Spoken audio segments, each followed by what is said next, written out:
with us already, so we can go right ahead. So good evening to you in Radio Land, at home, abroad, wherever you are. Thank you for choosing Q95 tonight. This is the Global View on Q.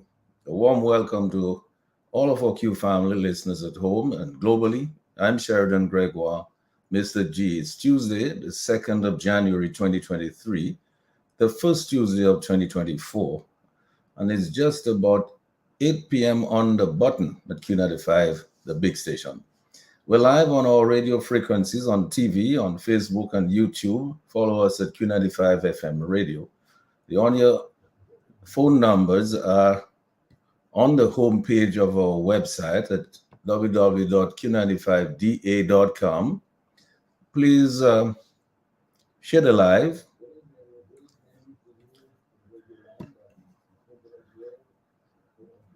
For some reason, I'm getting some feedback here, so I'm not sure what's happening.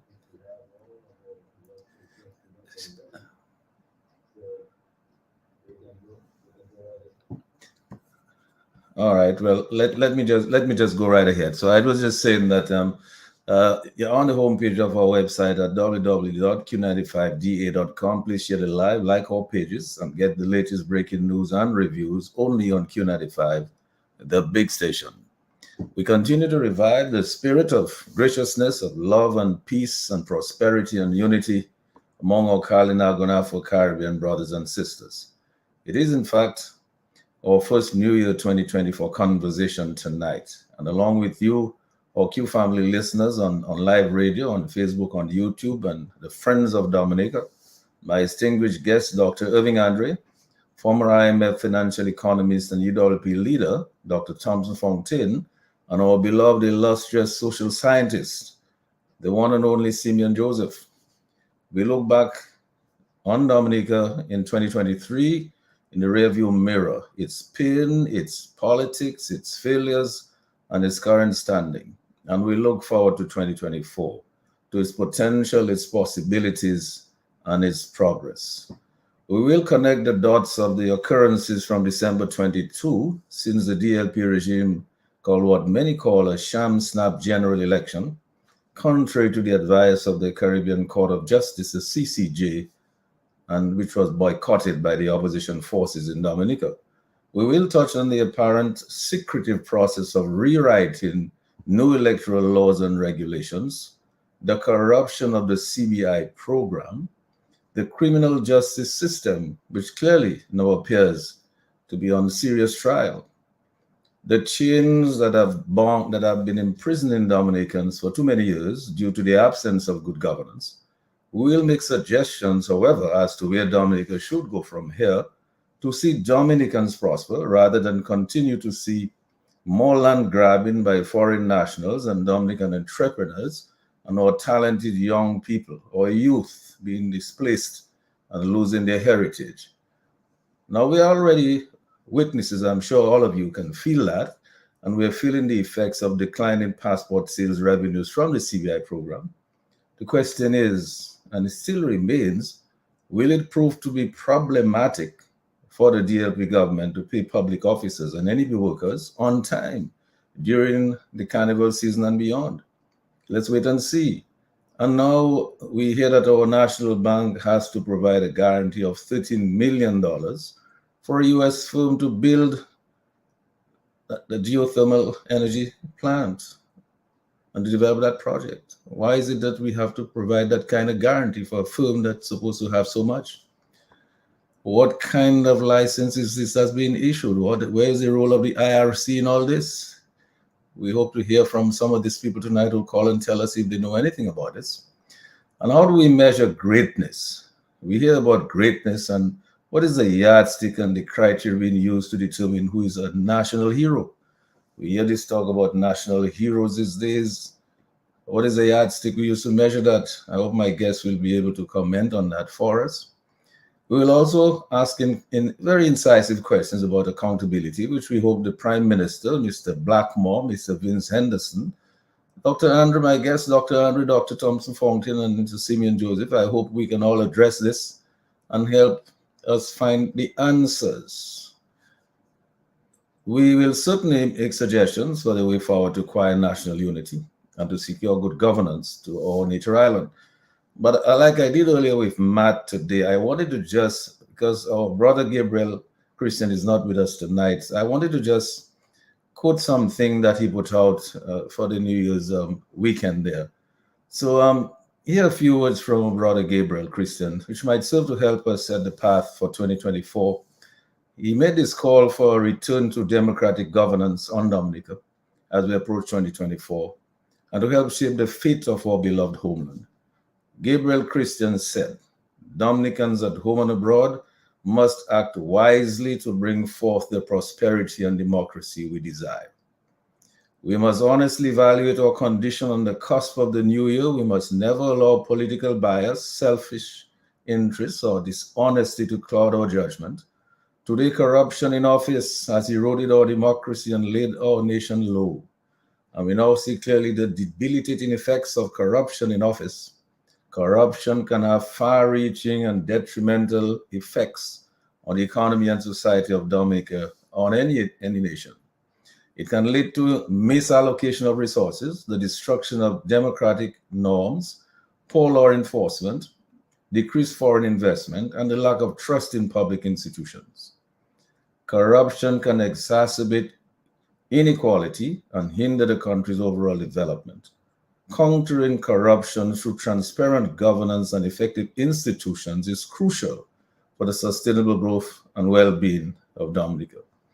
He says today we are witnessing the devastating effects of corruption in political office, and as a result, we see the consistent disregard of the rule of law, and we have lost the democracy we once knew. This is not about political party or about politics or about party politics. Today's government on Dominica has no philosophical adherence or resemblance except in name to that party which brought the ordinary Dominican people into parliament out of the harsh colonial conditions of class and color oppression. So Gabriel went on to say many things that I'm sure that some of my colleagues here may have caught on some of them, and I hope that we will take on, and maybe Gabriel might even call himself and add some value to some of what I've started saying in terms of what the philosophy that he put on the table for us to look at as we herald in the new year. So I urge, he said, and find that, let me just wrap up one final comment that he made. He said, I urge all ministers in the security regime, all police officers, all civil servants, all business people, and ordinary citizens to take a moment at the beginning of this new year and honestly reflect on our nation's current condition. And he asked some questions. Are we happy with the Dominica we have today? Do we really have an honest, law-abiding, competent government? Does our leadership honestly seek the informed consent of its cabinet members or citizens before the appointment of ambassadors or its engagement in major public contracts? Or are major decisions made by the Prime Minister and his friends and then presented to an unwitting cabinet or nation as a fait accompli? Has Dominica lost control of the $6 billion that is allegedly in overseas accounts? Have we lost control of that money? Where is Mr. Anthony Hayden? Has he been seen in Dominica lately? Where is our money? If we are concerned about the state of the nation, we must commit to change in 2024. Such change requires that electoral reform be completed very swiftly and new elections be held based on those reforms. These are some of the things that Gabriel Christian had to say, and not all of it. Certainly we'll deal with some of that as we go along tonight, but I thought I would just put those things on the table because those comments are so it's critical to what we're discussing here tonight as we move forward in 2024 in Dominica. But meantime, we see that Dominica police are carrying out investigations into the circumstances surrounding the brutal murder of two philanthropic French-Canadian investors. We heard of 16 brutal murders in 2023. What has been the outcome of those investigations? Have we become numb? Did we become numb to those murders of our own by our own? We also see police investigating the alleged theft of unsecured police guns at an unsecured police station in St. Joseph. Is this a new trend? Our dear friend Dr. Francis Sevre warned us many years ago of these coming events that would then cast in their shadows. We did nothing to stem that rising tide. I recall that he was vilified by those shadows, but those shadows were never a figure of speech, in fact, or a figment of his imagination, because these events are in fact upon us now. We heard the news a few days ago. Deputy Police Chief Lincoln Corbett said there were 16 murders so far for 2023. Now it's about 18. He said police are concerned about the high numbers and the heinous and vicious nature of those murders on our nature island. We all should be very concerned about that. That is what the Deputy Police Chief was telling us a few days ago. We need to be concerned about that. Now, this integrated press, the international press is here, but for the wrong reasons. We hope the FBI, Interpol, RCMP, French police, whoever are here, all law enforcement, I hope they are assisting in all these investigations, all of them, all of those 16 or whatever they can, with a view to ensuring transparent, conclusive findings and justice, and to bring closure to all grieving families and concerned Dominicans. So what lessons will we learn from these devastating events? This is partly the result of bad governance. Obviously, all of these disastrous indicators, escalating negative trends, made it absolutely critical that we urgently embrace the imperative to appropriately reform our electoral and campaign finance laws and regulations without any further delay, in a manner that will yield free and fair elections on a level playing field in the next general election, and return Dominica to good governance, in order to enable us to make ourselves truly economically independent after 45 years of self-rule. So really, in fact, because most Dominicans believe that we are more dependent now than we were under past administrations. Dominicans really are now feeling a very strong, painful pinch in their pockets. My guests, Dr. Irving Andre, Dr. Thompson Fontaine, and Mr. Simeon Joseph, and you, our cherished listeners, our viewers and callers, our folks on Facebook and YouTube, will make the case for the urgency of arriving at a consensus right now on the way forward for our nature island, and move ahead to accomplish that objective with crystal clear people's power. That appears to be the only way to bring back good governance to Dominica, to fix the economy and restore the respect to our country's devastated image and reputation at home and abroad due to corrupt passport transactions and major due diligence failures. So we invite you, our Q family, friends of Dominica, stay with us on our radio and television frequencies in Dominica, on our live stream on the internet at www.q95da.com, on our Facebook, on YouTube platforms, and have your say as you do every Tuesday on the Global View on Q, only on Q95, the big station. Our usual huge shout out, our hugs and love and appreciation. Big thank you to our healthcare providers, frontline workers and police and fire officers, our teachers, our doctors, our nurses, our other public, private sector patriots at home and abroad. We welcome each and every Dominican and friend of Dominica to the Global View on Q. We embrace you wherever you are tonight, in every nook and cranny, in every village, in every community at home in Dominica, in the region, and globally. Thank you, Sherwin, keeping us on the air. Thank you, Lambi, on the console at Q95, directing the traffic. We will take your calls a little bit later. The people's voice is always a priority on the Global View on Q. Call us anytime in the program, and Lambi will just make us a little signal, and we will take your call. So let's get started. You have the first word in getting the ball rolling in our conversation tonight, Dr. Andre. If your opening presentation, as usual, we have a new format. We do a 5 to 7 minute opening salvo, and then we take a round, and then we get into a real conversation among us. We'll just tonight, after we've all made our first opening remarks, we'll just get into a conversation among ourselves, because I think we have to now get fluid in the discussion. We have to bring out all the information. I think the people deserve to hear the truth, and we'll try our best to bring the truth to them. And I hope that you will all touch on electoral reform, corruption of the CBI program, the criminal justice system that appears to be on trial now. The whole question of what is required here is truth and reconciliation. The nation needs that badly, very badly needed now. The uncertainty surrounding the very expensive but apparently suffocating geothermal energy project, the drowning international airport project, and I tell you why I say drowning later on in the program, the various commissions of inquiry that our brother Gabriel Christian has called for, and breaking the chains that are imprisoning Dominicans now, as you make your several presentations, gentlemen, especially in the absence of good governance. It's a brand new year, and let's have a great Dominica family conversation tonight about our future and that of the upcoming young generations. Dr. Andrew, I yield to you. Thank you. Good evening, Mr. G. Thank you for asking me to.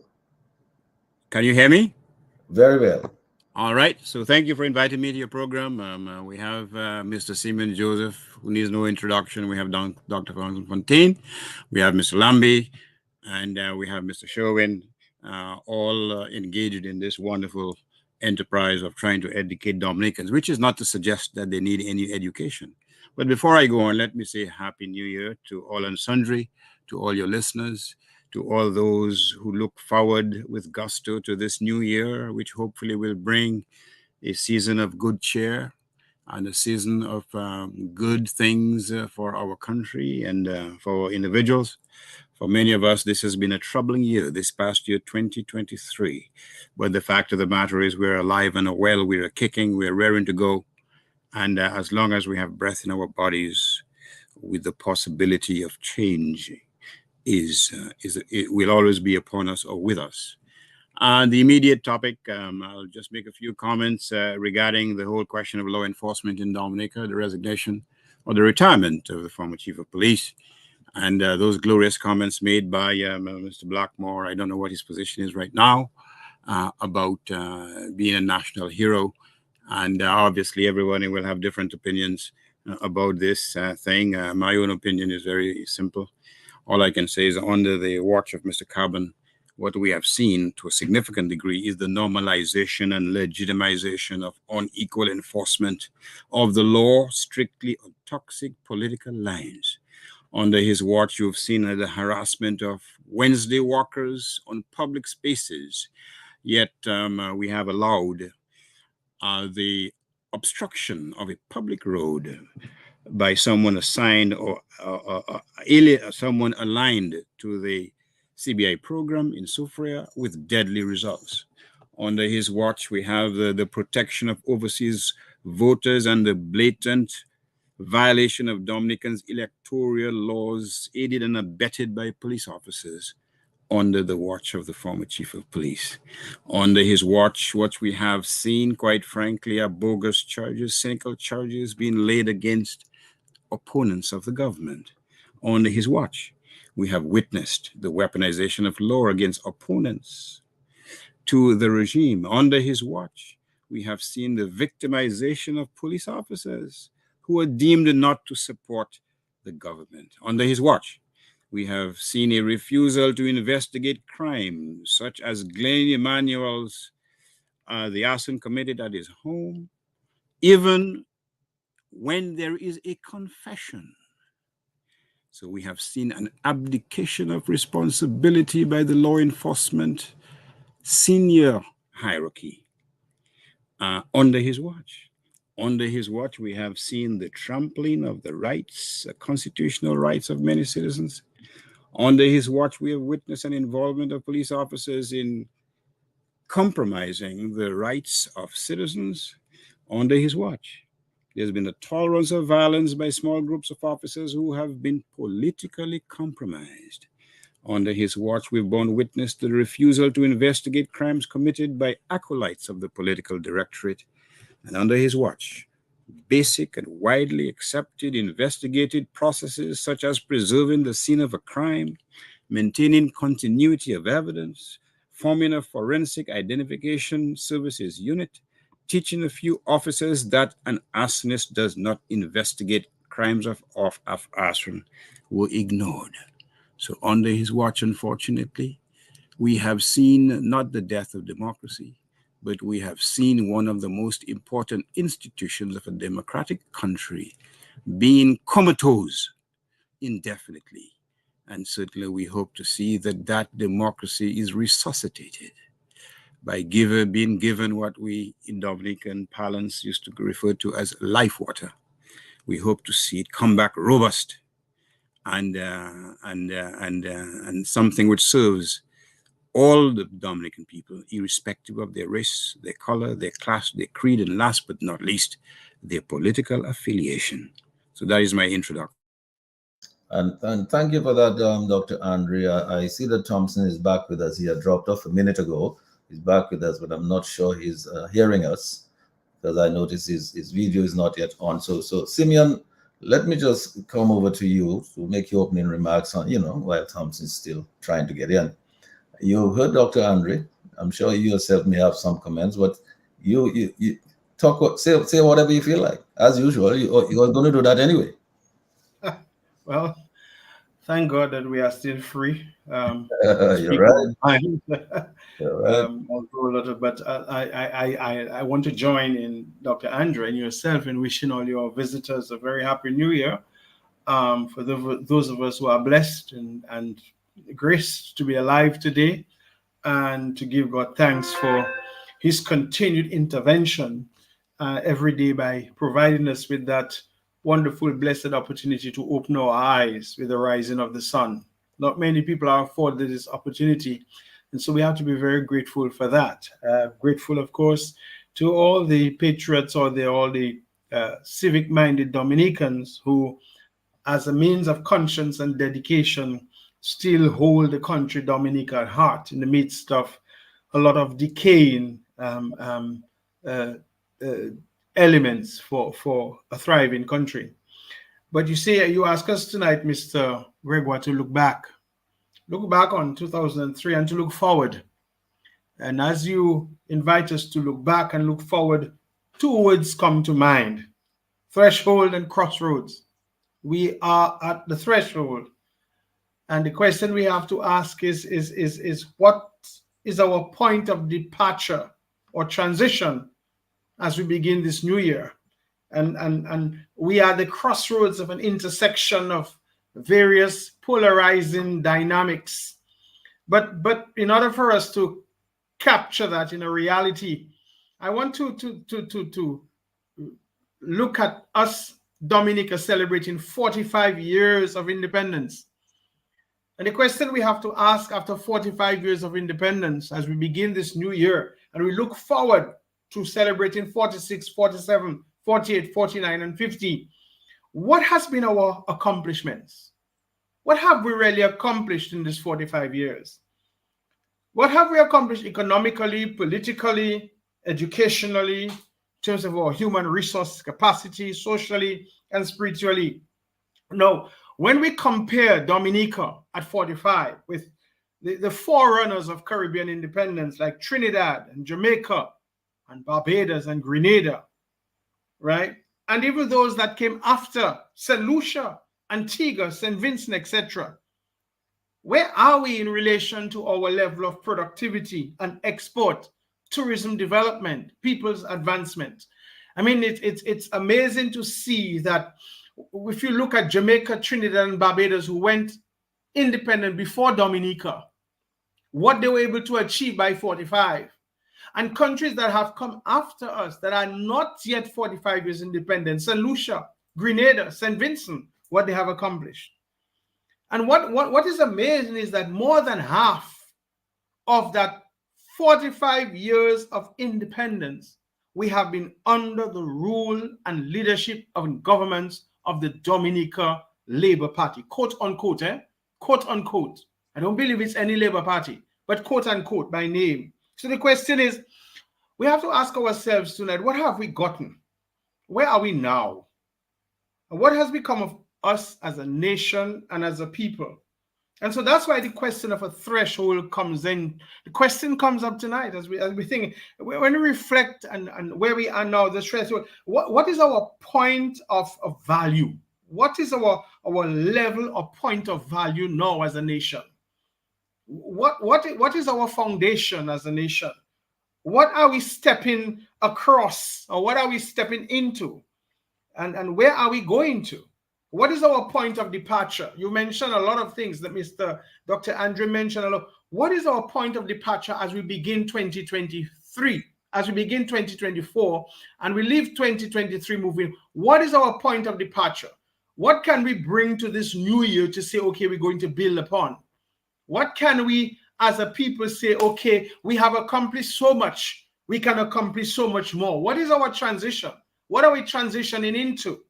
And so we are also at a crossroads. A crossroads is an intersection of some sort. What road will we take?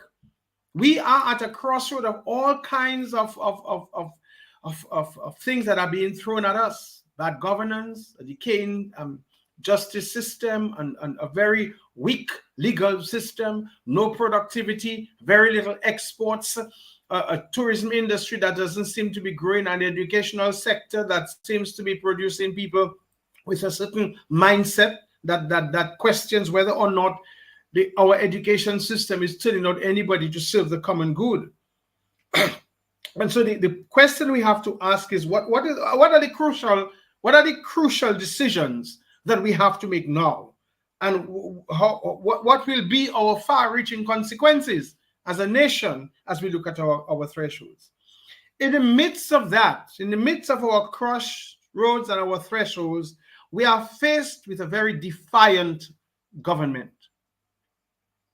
And defiance is a psychological stubbornness that says, I am deaf, I am insensitive, and I am reckless to what anybody else thinks, what anybody else says.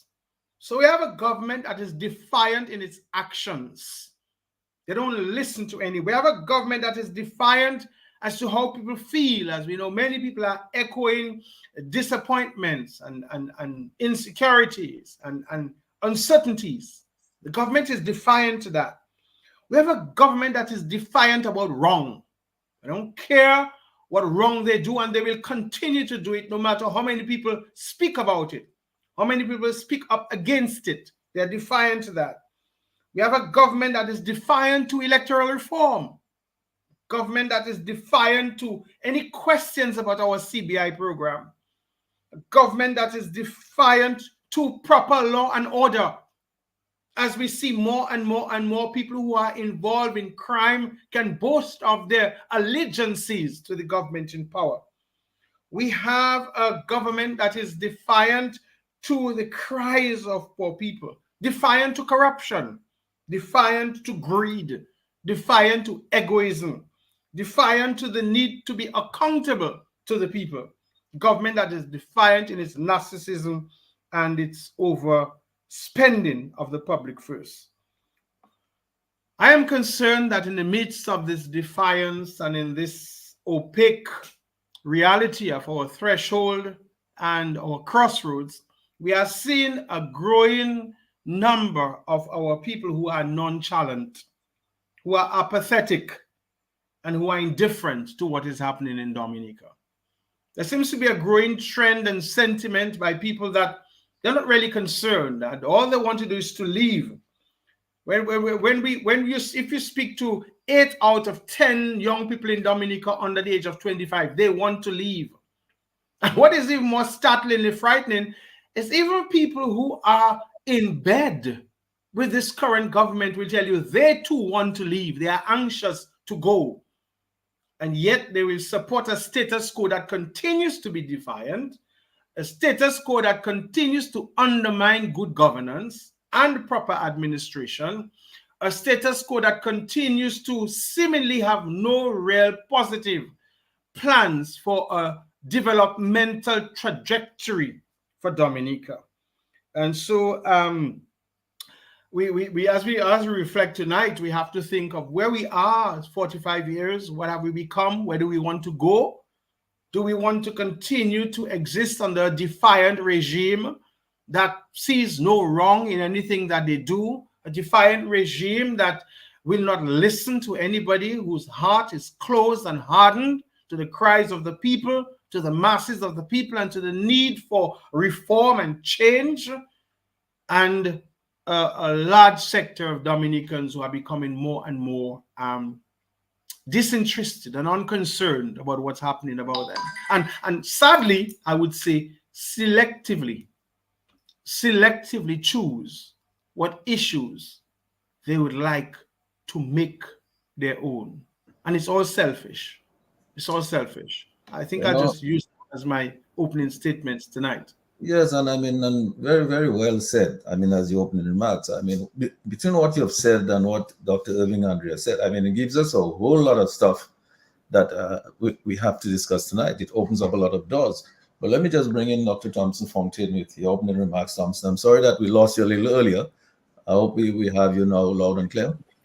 Yes, a very good night again to your many listeners and, of course, to your esteemed panel.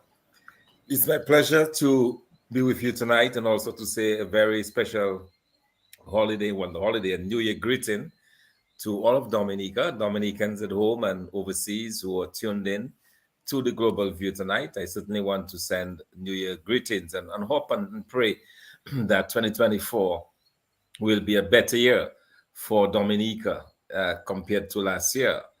And I certainly would like to start by adding my voice to both Dr. Andre and Simeon in saying that we are really at an interesting crossroads in Dominica. That when you look back at the last year, you saw a country that is really going nowhere fast, in the sense that we've lost our way politically. Very little political direction. A government, as Simeon said, that is bent on going its own way, doing its own thing, regardless of what the people have to say. A government that promised electoral reform by Easter of last year. And we're approaching another Easter this year, and we still have not gotten the electoral reform, and something that, as a democracy, we must continue to demand and insist upon.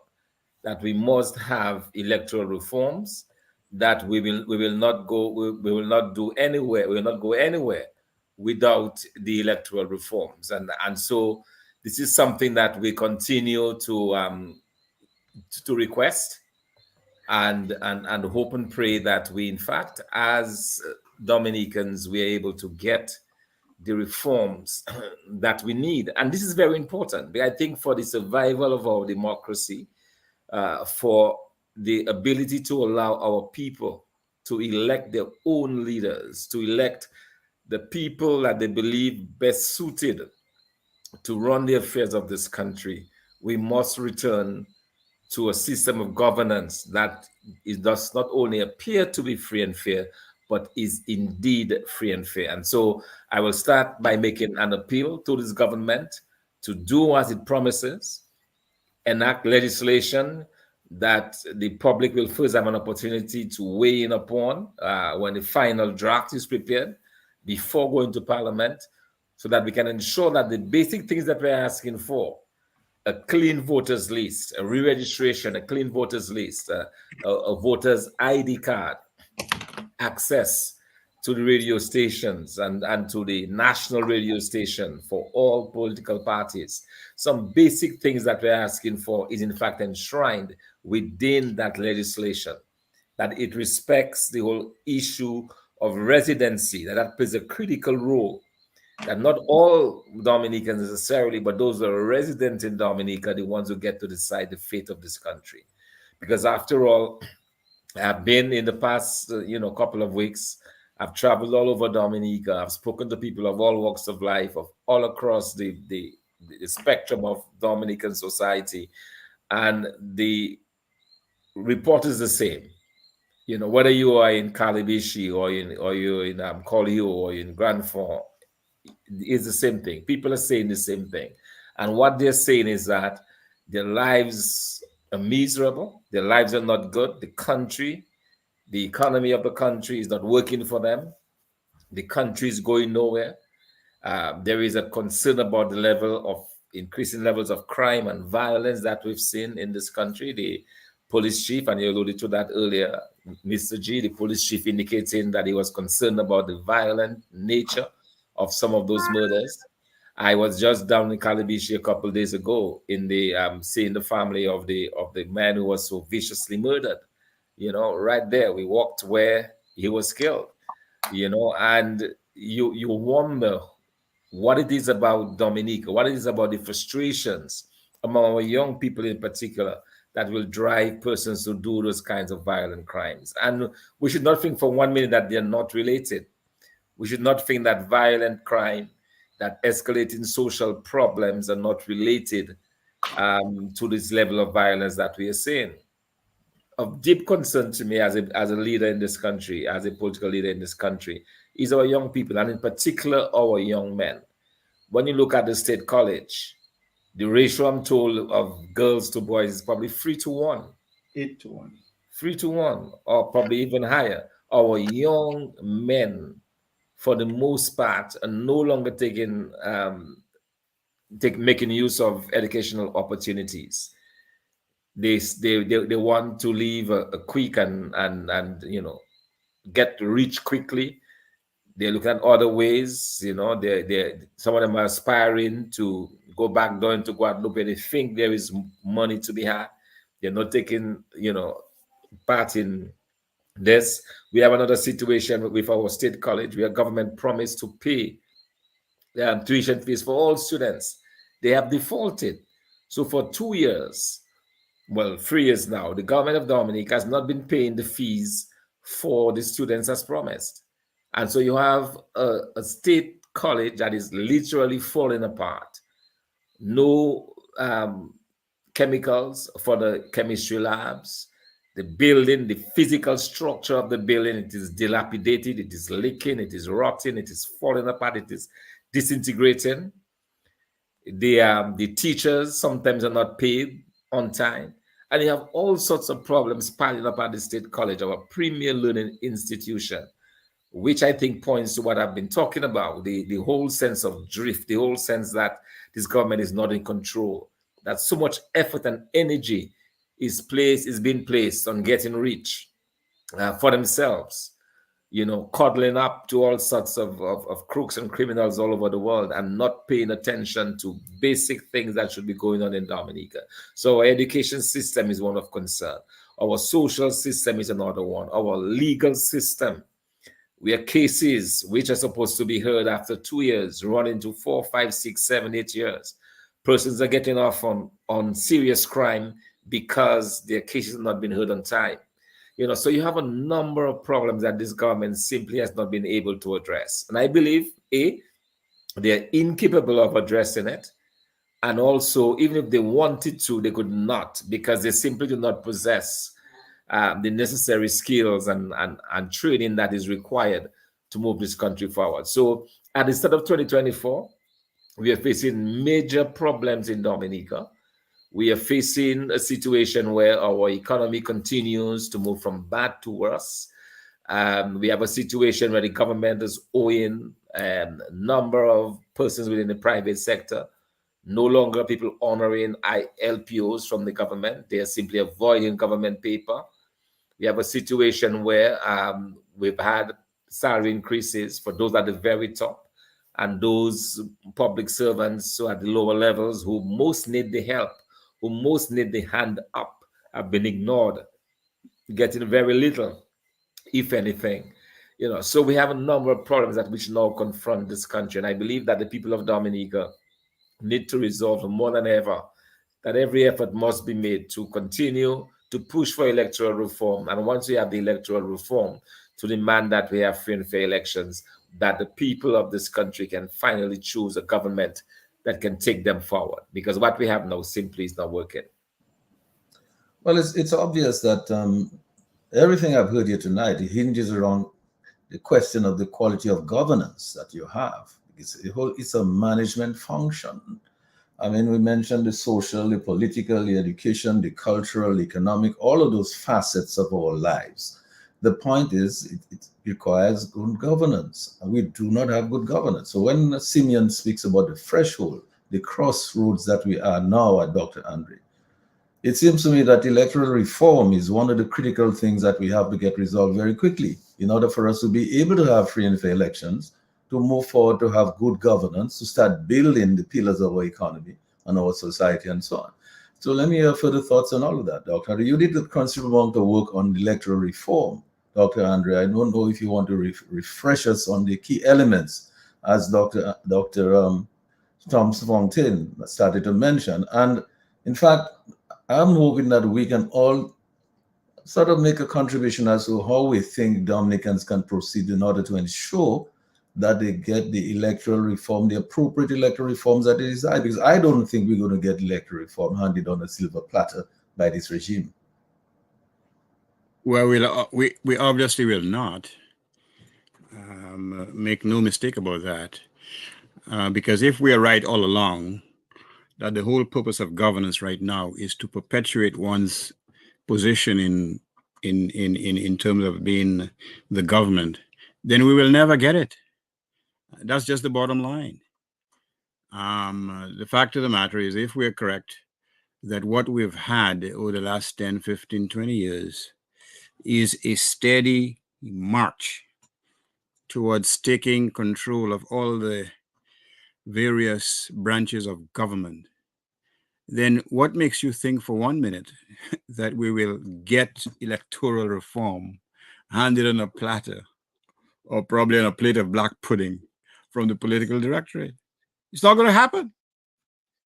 And in my respectful view, as I've indicated sometime later last year, the reforms proposed by Sir Byron, in my view, is a recipe for the perpetuation or the continuation of precisely the type of governance that we have.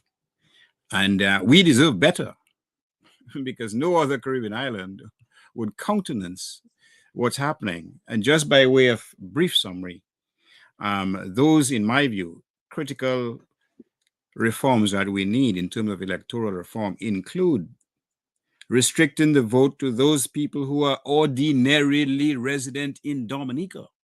And we talk about the rights of Dominicans abroad. What is the significance of that right or those rights if they do not experience the hardship attendant on living in Dominica after they cast their vote? How can they with a straight face talk about the rights of Dominicans abroad if they run as soon as they cast their vote back to the adopted land, where they get COVID-19 relief, they get unemployment relief, they get the benefits of a truly functional democratic country? I will let you find out the word that you would refer to that type of mentality. You leave your compatriots in hardship, you run to your adopted countries, and you talk about the rights of Dominicans in the diaspora. I will let you come up with a word. So it has to be restricted to Dominicans ordinarily resident in Dominica. The whole question of elections expenditure. How can you have one entity spending vast amount of funds with very little check while the others has very little access to funding? The whole thing is a joke. The present electoral laws prevent foreign Dominicans or Dominicans residing abroad from voting as they stand today. And yet you have a strange phenomenon of even police officers acting on their political beliefs, escorting Dominicans. Some of them come to Dominica illegally. So you have a double illegality. And under our national hero would be, under his watch, I should say, you have law enforcement officers escorting some of these people to the polls. And we're talking about democracy. What about the whole question of the elections being just decided arbitrarily? That is a stake in the heart of democracy. What about the breach of Dominica's electoral laws? What about the disqualification of persons who breach Dominica's electoral laws to give meat to the legislation governing elections?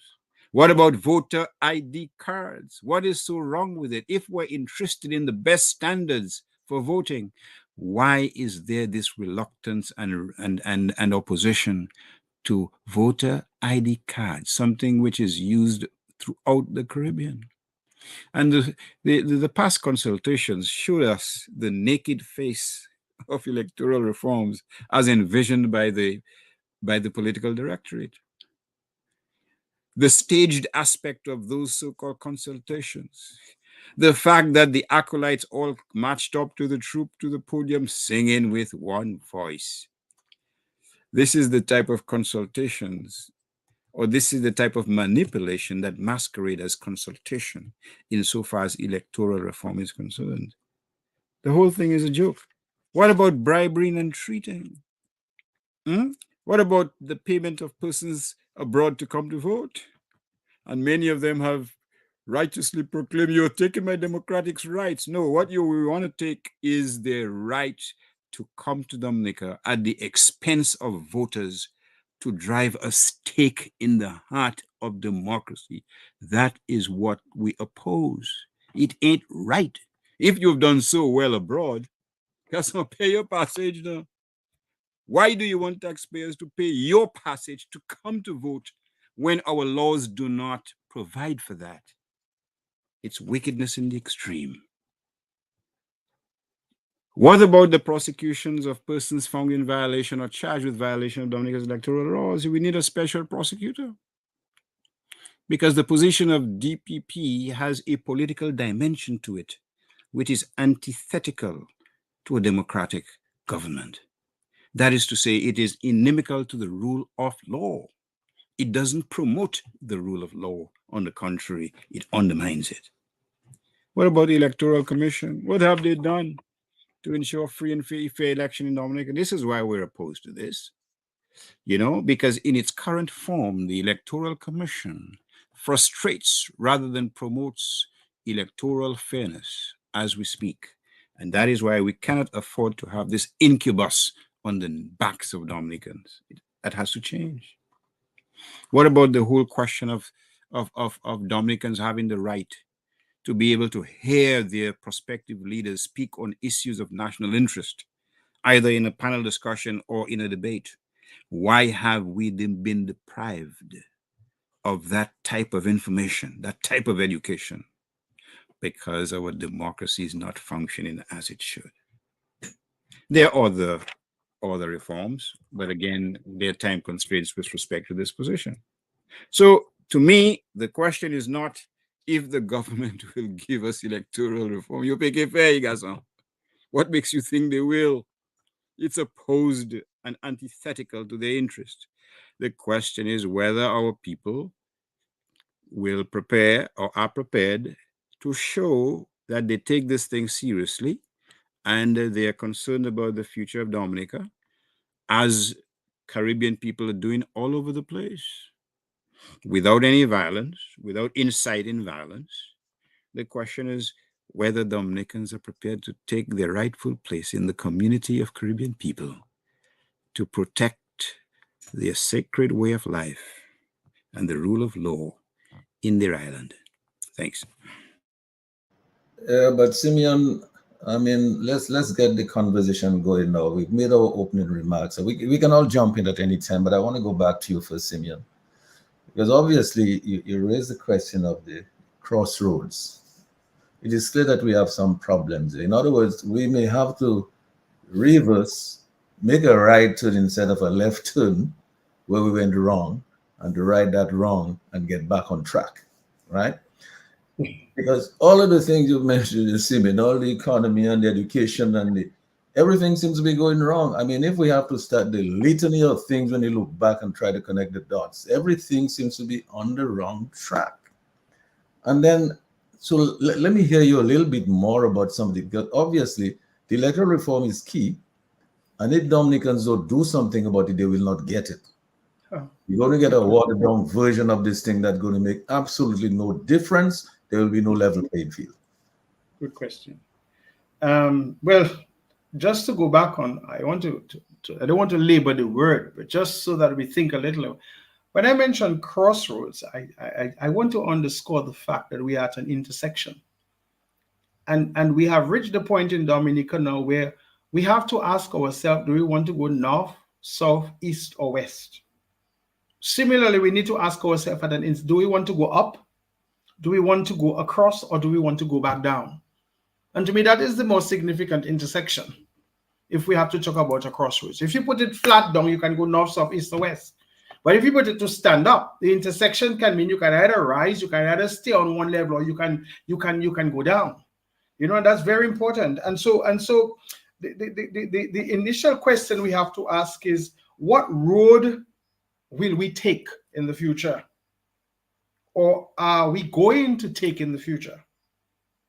And the question that we have to ask ourselves is, at what point will we make the crucial decisions that we have to make? Because you see, if we take this electoral reform thing very seriously, right, and we relate it to what in Dominica today, there's a strong connect. There's no disconnect that how our society is today with our people and electoral reform. You see, any stable, consolidated democracy is defined in a very large part by the durability of its formal institutions. I want to repeat that. I hope I can say it how I thought it out. Any stable, consolidated democracy is defined in large part by the durability of its formal institutions. What are the formal institutions in Dominica? The government, the statutory bodies, the offices that are an offshoot of the Constitution. And one of the things I am very frightened at in Dominica is that every constitutional position in Dominica has been compromised, from the president down. Director of Public Prosecution, Director of Audit, Chief Elections Officer, every institutionalized office of the Constitution has been compromised in Dominica. Now, we need to understand that the citizens of the country and elected officials and political parties engage in politics expecting democratic rules and procedures to operate in a consistent and fair way. And I think that is where the biggest disappointment lies. There is no doubt that even within the Dominica Labour Party itself, I cannot say that they are satisfied with consistency and fairness of the election process. If they were, they would not be doing all those little shenanigans to win power, importing votes, and all the other mechanisms that they put in place for them to win an election. And so the people expect that in the political process, democracy and the rules of democracy and the procedures of democracy will operate in a consistent and fair way.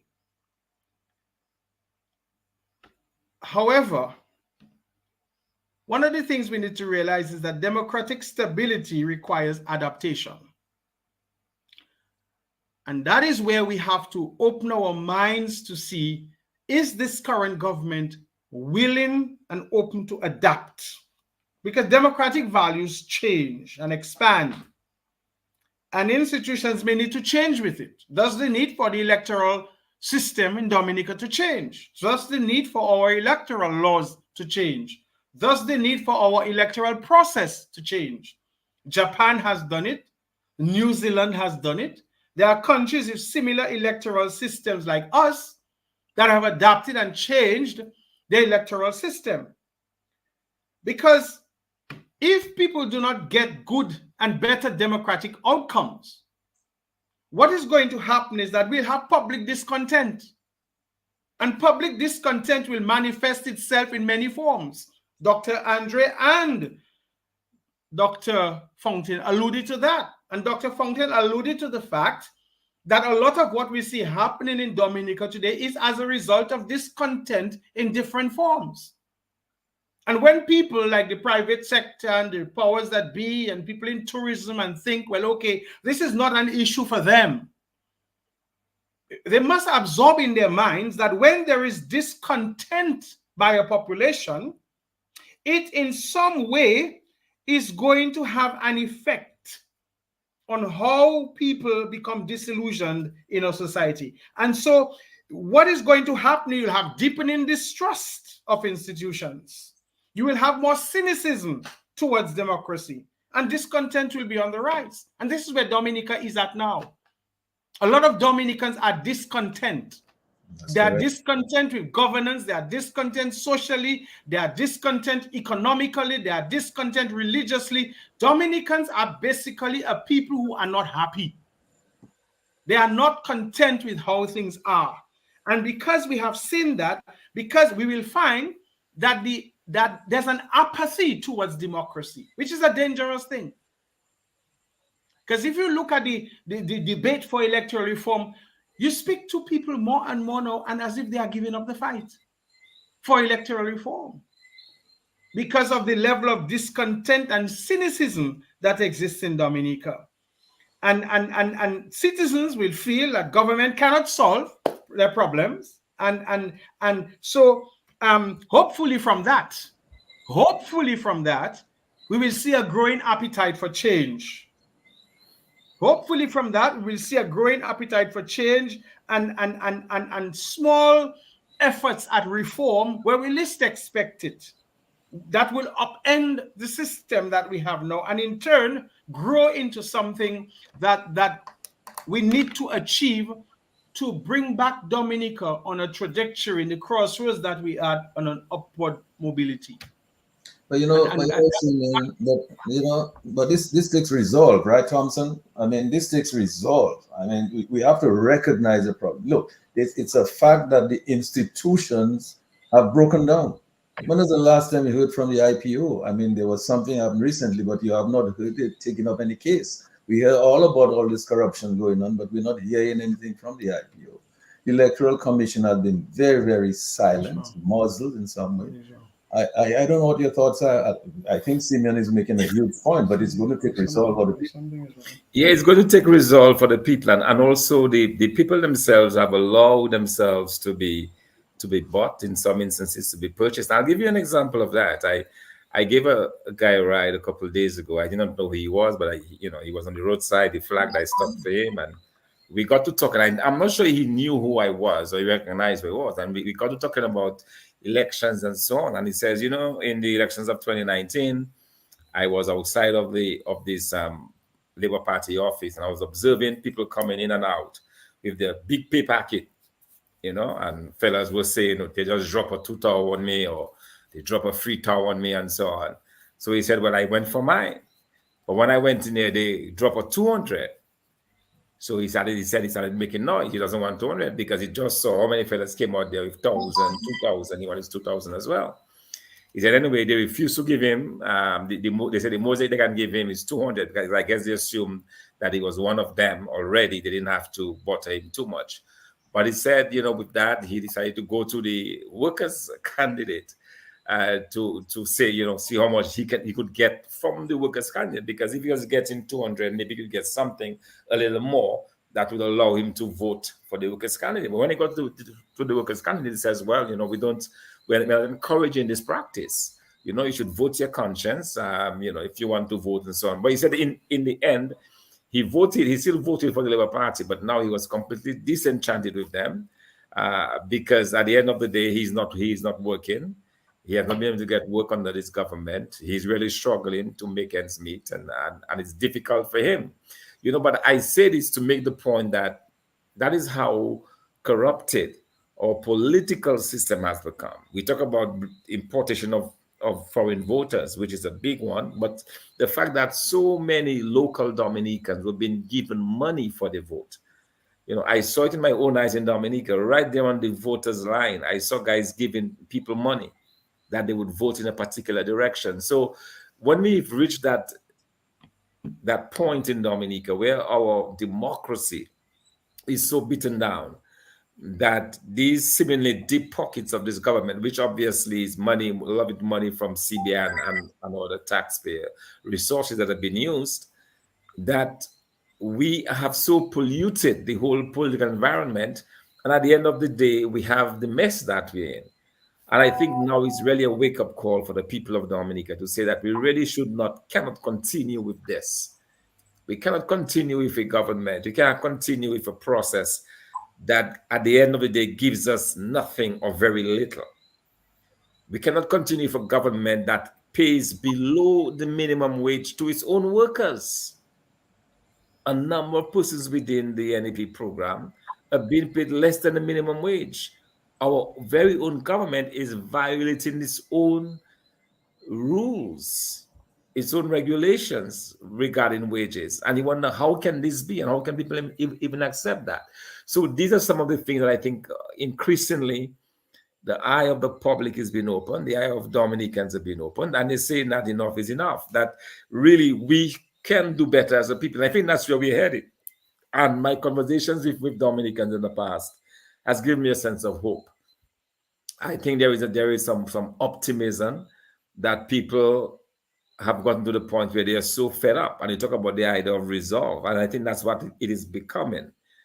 I'm beginning to hear a constant refrain, a constant recital that we probably can do better now. We've had enough of this. We've seen enough of 23 years of poverty, 23 years of scandal, 23 years of bad governance, but more importantly, 23 years where we have not progressed as a people, where our young people are taking flight on an almost daily basis. I mean, I'm asking for, where is this person? Oh yeah, this person migrated, this other person gone.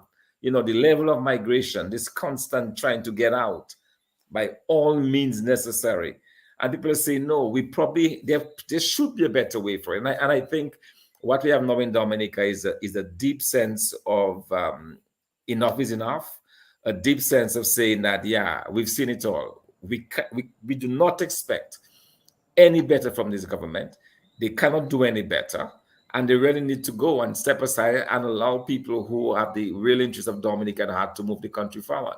Because it is not going to come from this government. We are not going to see suddenly that things are improving, the economy is going to improve, that suddenly we're going to export goods and services, that suddenly we're going to create good paying jobs. No.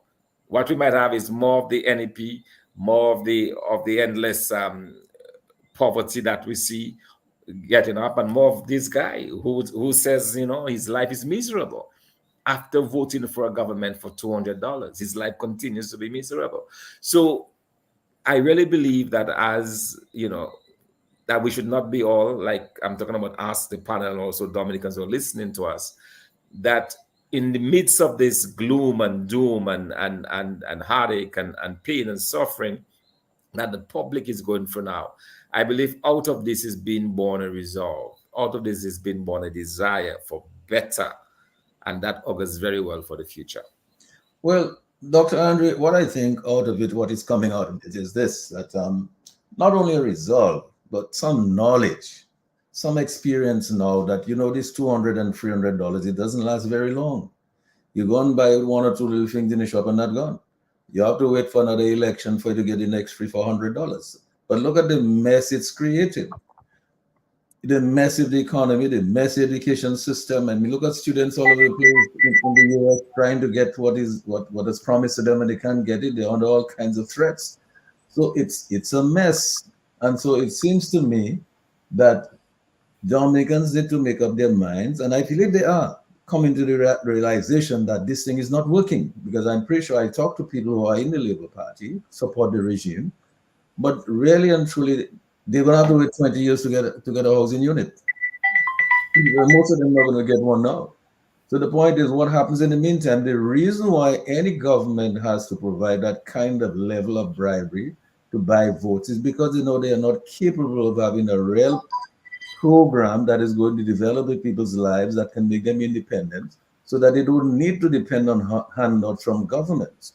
And that is what I think Thompson and Simeon was mentioning earlier that we don't think these people who are in there now have the level of experience, expertise, knowledge to handle that kind of development. Dr. Andre, I don't know your further thoughts on this.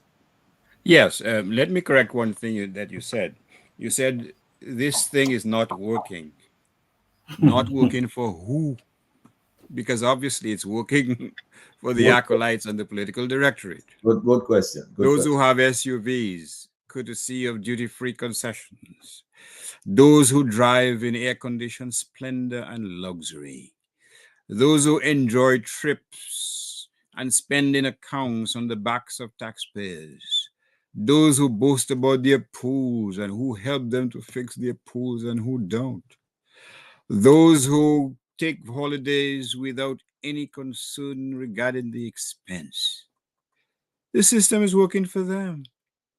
But our folks have to gain a political maturity, which quite frankly is evident in spades in some of the other islands of the Eastern Caribbean or the Caribbean itself.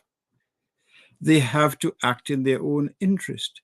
They have to juxtapose the wages that they receive to the big donations, to the big bonuses being given to some of these foreign entities. They have to ask themselves, why should they receive $300 a month when $240 million is exported out of Dominica? And it is a something joyous occasion by our leader that is being done. They have to ask themselves, isn't there circumstantial evidence of massive kickbacks being paid to companies who do not have to compete with local companies to get to do work in Dominica? Why is that? They have to ask themselves, why is there this obsession to hire foreign entities to do jobs in Dominica when Dominicans, engineers, construction people, truckers, you name it, are kept staring out of their windows? This is not rocket science. This is clear as day. This should not be countenanced. This affects the very welfare of Dominicans.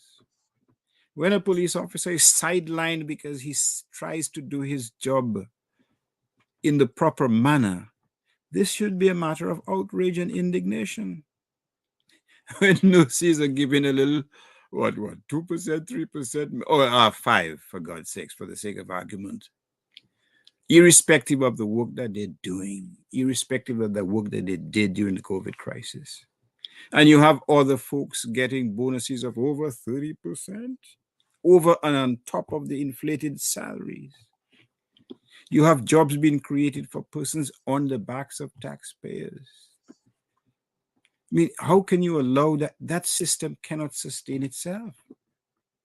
You cannot be driven inexorably into poverty and accept it, probably this is God's will. No, because God said those who help themselves, these are the people I will help. And he said, I or you are your brother's keeper. We have to try to give meaning to the biblical teachings that many of these Pharisees cling to in a very, in a very unbiblical fashion. We have to try to give meaning to the word. We have to try to give meaning to the lived experiences of so many of our people. I'm in the diaspora, to be honest with you. And, I don't have to worry about these things. But that is why I make it a point of duty that I will not come to vote. Because I will not be saddling anyone with a life of hardship and beggary and having to belittle themselves by asking for a pittance, believing that somehow those who are robbing the state, somehow they occupy some exalted status in Dominica, that somehow they are better than others. I reject that philosophy totally in its entirety. But that is the realization that we have to come to. We have to realize that when we read the parable of Lazarus, this is not just a parable. This is basically a call for action that you have to lift yourself up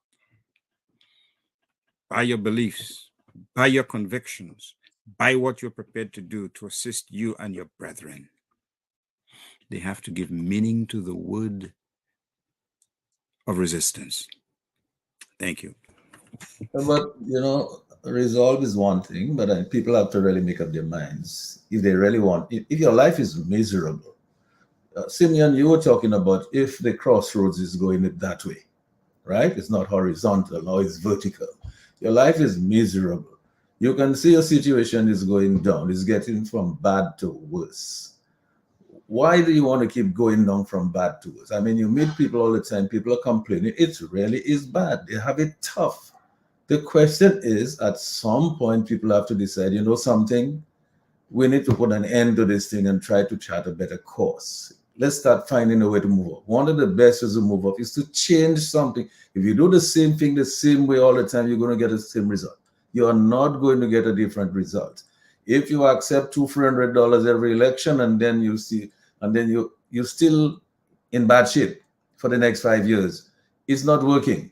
Forget about it. Try something else, because Simeon, you know very, very well, and Irving knows it, and Thompson knows it. It was not always like this. I listened to Brother Jermaine talking earlier to Wadix, and he was saying his first job at Public Cook, he was getting $60 a month, but he was making do. The point is this: people were able to make out before, but what is happening now? People cannot make out. And then they need to ask themselves a question: what is the common thing here that is the obstruction, that is the big stone that is in the road, that is preventing them from making out the way they used to? They must come to that realization. Yeah, but first thing I'd like to say, I'm going to say it unequivocally. I think there is an ominous cloud hovering over Dominica. For some reason or the other, I am tending to believe that there's some evil spell that has been cast on Dominicans, either through some powder, either through turkey and ham, either through packets of envelopes of money. There must be some ominous powder that has been imported from Haiti or somewhere and given to Dominicans to drink. I'm going to say that very clearly, because I cannot believe. And you see, all what people as the Dominicans are feeling it. Dominicans are going through it. Dominicans are the one who know they cannot pay their bills. They cannot pay their medical bills. They go to the hospital and they do not get proper medical care. They wait for days on end to find out what is their prognosis or their diagnosis. They go and they know they cannot pay their bills. They cannot pay their loans. They cannot pay their mortgage. They cannot send their children to school. They cannot pay their daily supplies. They cannot shop. They know that. Dominicans are seeing it. Dominicans are feeling it. And even those who benefit from the coffers, they're experiencing it. And so my question is, what is causing people to be so... Earlier on, I said the government is defiant.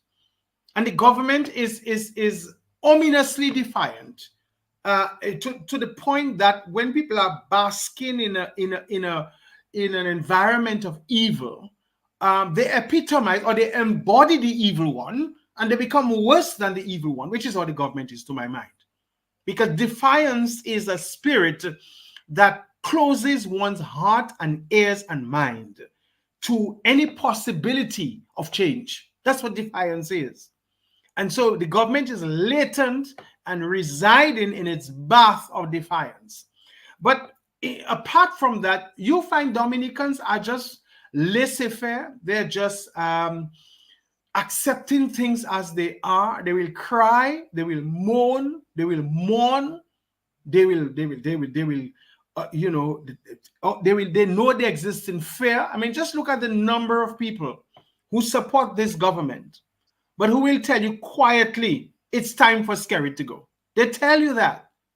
There are lots of people who support this government, who are entrenched in major positions of this government, who will speak to you privately and quietly and tell you, these people are forming the fool. But because they are benefiting one way or the other, they stay there. Apart from that, however, you have to ask yourself, are the farmers experiencing difficulties? And the fishermen experiencing difficulties? And the nurses seeing the difficulties that they are in? And the policemen? And the teachers of this country? And the thousands of young unemployed youth in Dominica experiencing a kind of lifestyle and the lack of hope, and single mothers and fathers experiencing the humdrum that they are in. I marvel at the fact that people complain every day, people cry every day, people speak of the experiences. The farmers say they cannot sell their produce. The public servants, as well as people of the essential services, policemen, nurses, firemen, they cry every day. Firemen don't have proper hoses, they can't get proper uniforms, nurses cannot get supplies at the hospital, doctors do not have the right chemicals to do what they have to do, teachers cannot get supplies, they don't get paid, public servants realize that the money that they're making, they cannot live on it. Everybody's seeing it. People with small businesses are seeing it, the shopkeepers are seeing it, the fishermen are seeing it, the people with bars and restaurants are feeling it. Everybody's feeling it. The musicians are feeling it. Everybody's feeling it. The taxi men are feeling it. The tourist vendors, the hairstylists, everybody's feeling it. And yet, I just cannot understand how Dominicans are just there, nonchalant, indifferent, accepting it as it is, without sending a clear, unequivocal message to the powers that be that they have to go. It's time they get out of there. It's time they clear the way. It's time they make room for someone else to come to make their lives better. And these very same people who are experiencing the difficulties are the same ones who will tell you, if not, who else? These very same people will say, well, I don't like but I don't see an alternative. I don't see anybody else. And so they choose to stay where they are blindly, I would say from a hypocritical perspective, existing in the squalor of ominous canopy that they seem to be residing under, opting instead to live in darkness rather than light, okay? Including people who preach the word of God, go to church every Sunday, sit in the pews in churches every Sunday, stand at the pulpits, know what the gospel speaks about justice, truth, and righteousness, and honesty, and so forth, and will still find excuses as to why those things can happen. And that's why I tell you, somebody has to be able to explain to me why Dominicans are so latent, why Dominicans are so complacent, why Dominicans are so indifferent to what is happening to them. And they're not doing it to themselves. In part they are, but they know why they are under where they are. They know that it is the farmers know that it is the government of the day that does not provide exports for them. The fishermen know that it is the government of the day that doesn't open exports for them. The firemen, nurses, and teachers know that it is the government of the day that has not improved their working conditions. The business people know that it is the government in power that has not created an environment for them to succeed. The people who produce know that it is the government that has not created the markets for them. And yet, they find every excuse as to why the government should stay in power without sending a clear, unequivocal message to them all of sundry that it's time they pack up and go. And you know, Thompson, this blatant, ominous defiance that Simeon is talking about, this is manifesting itself in so many different ways. I mean, it's like in your face. It's like, for example, let's just take a couple of examples. And people act as though it's no big thing. So we were told years ago, oh, geothermal come. We've spent what, $100 and something million, maybe $200 million. We haven't got one electricity bulb light up yet. But then we are being told now, hey, somebody going to do this thing, but we have to. All the money was supposed to come from geothermal, from CBI money and from other sources. All of a sudden, our national bank has to provide a guarantee. A company that's supposed to have so much money is coming to this project. They have so much know-how. And yet they have so little confidence in that project that they want the government to provide the guarantees. They're not going to provide any guarantee because they think there's too much risk. Obviously, they think the risk is high, why they do not want to provide the guarantees themselves.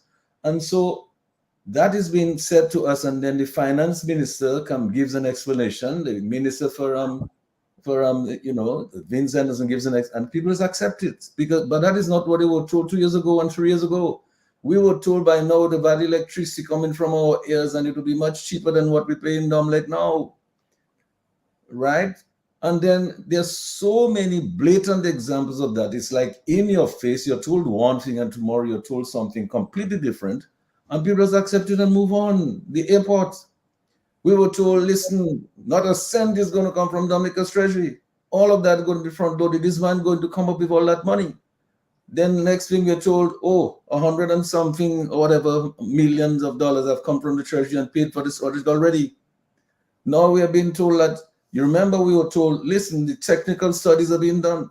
How many moons ago those technical studies been? Are they ever going to get completed? If they are completed, I'm sure they are. By now, what is the result? Is this something the result that people do not want the public to know? Is there something that says in that technical study that there is an issue in there that the public, they do not want the public? Thompson, I want to throw some light on some of that for us if you can, because this blatant, in your face, ominous defiance is really too much. You need yes, to, indeed. Yeah. And probably the worst part about this, Sheridan, is the fact that in all of this, and I'm going to come to the projects themselves, but in all of these multi-million-dollar projects we're hearing about, very little of this trickles down in the form of economic growth to this country, because a lot of this money is being siphoned out of the country. We import foreign workers, we import truckers, we import heavy equipment operators, we import the fuel for the backhoes through those companies, so that local companies don't even get to pay for filters and those things. Everything is imported by these companies. They import their own trucks. Everything on those mega projects is not money that is going into the Dominican economy, but rather it's been siphoned out of the Dominican economy. So you have projects which ordinarily should be giving a serious boost to the economy of Dominica, but that has not happened. And so let's talk about this geothermal project. Initially, I thought they were just looking for a loan, and I was kind of hard on the company. Say, why would a company, multi-million-dollar company, boasting revenues of close to $800 million a year, almost $1 billion in revenues, why would they want a loan from poor little Dominica for $5 million? It turned out that what they really want are guarantees, which means that if there is some liability, if in the process of building the plant, there's an explosion, for example, God forbid, that destroys 5 or a quarter of loader, or there is some spillage or something, some type of this environmental disaster, they would be off the hook for it. And who would have to bear that cost? The government of Dominica, the taxpayers. And that is what essentially they're asking for. And the fact that they would insist on this to the point where they would force the government to go into emergency session to get this done tells me that they have a lot of concern about that particular project. And that to me is very concerning. That this geothermal project may not be everything it has been topped up to be. And you wonder about this because Iceland, for example, that has done a lot of these type of activities, they have been experiencing quite a bit of eruptions of late. And you wonder whether or not that is all related to what we see going on out there. And so, the concern about the project itself, its viability, and whether it or not it could actually blow back is one thing. But also the fact that our people are not being, given support. I've spoken to truckers, I've spoken to heavy equipment operators, and they all say the same thing. They've been sidelined, they've been pushed aside. They're watching Trinidadians. One guy told me, a fellow backhoe operator from Trinidad, told him that the most money he's ever seen in his life is here in Dominica.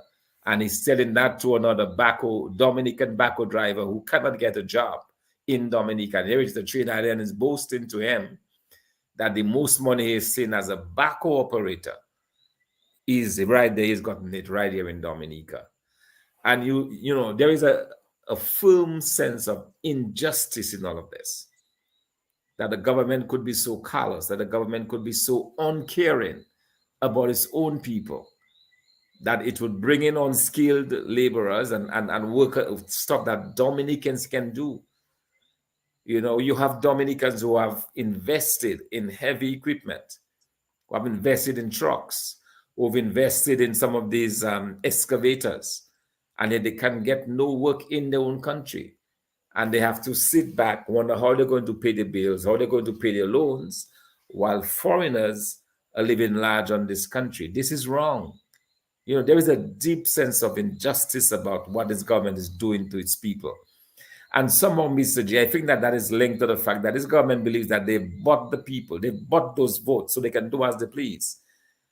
And it is to me, it is a similar, I'm sometimes draw this comparison to what happens in Africa, in some African societies, where the men, they literally buy their wives, they pay this dowry, they pay X amount of cows, they pay 100 cows or 200 cows for their wives. So at the end of the day, they feel like they own them. So they can do as they please, they can do as they can mistreat them, they can abuse them, whatever, because they belong to them, they're their property. And I get the sense that we have a similar type of thing in Dominica, where the government feels, hey, I have given you the $1,000 for your vote, I've given you $20 for your vote, so we now own you, we can do as we please. You see, there is nothing that the people of Dominica can say to this government that will make them change their ways, because they believe that, hey, they own them. Because we talk, we complain, at the end of the 5 years, we come back with another $1,000 and we still get your vote. So in a way, we have caused that they have brought this up on ourselves.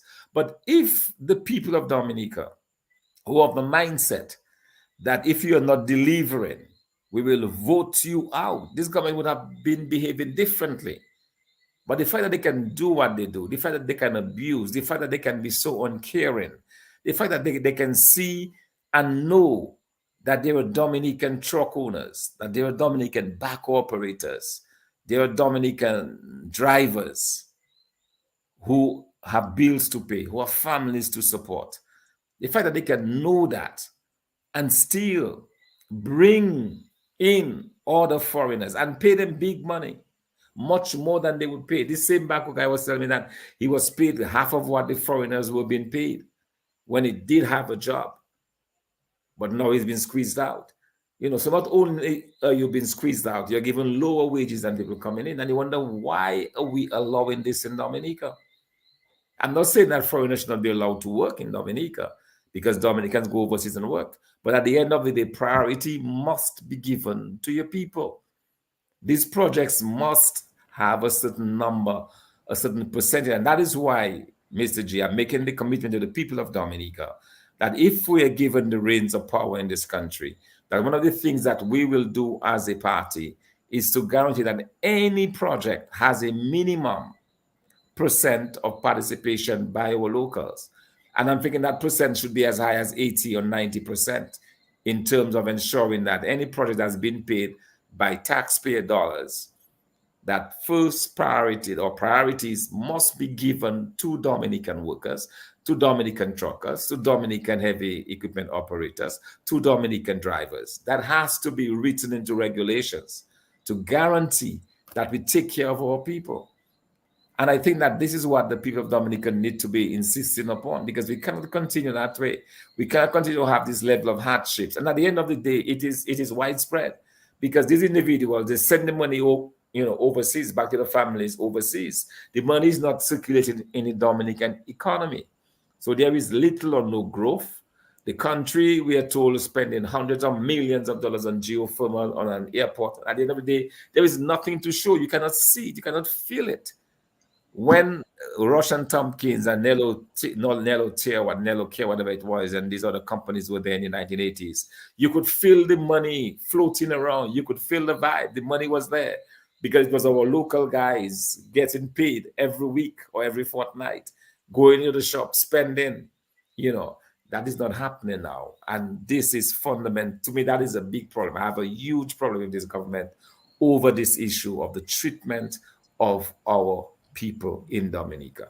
Well, I'm very happy that we started talking about solutions. I know that Simeon does not like the idea of just talking about problems. He likes to talk about solutions. I know that Dr. Andre wants to talk about that too. But let me, before we come to that, Simeon, let me just go back to Lambie a little bit, because we haven't asked Lambie to take a few calls, and we want to invite our callers. I don't know if Thompson will be able to help me later on in the show, because I don't know if you're keeping track of some of the people who are with us on Facebook and some of the comments they're making.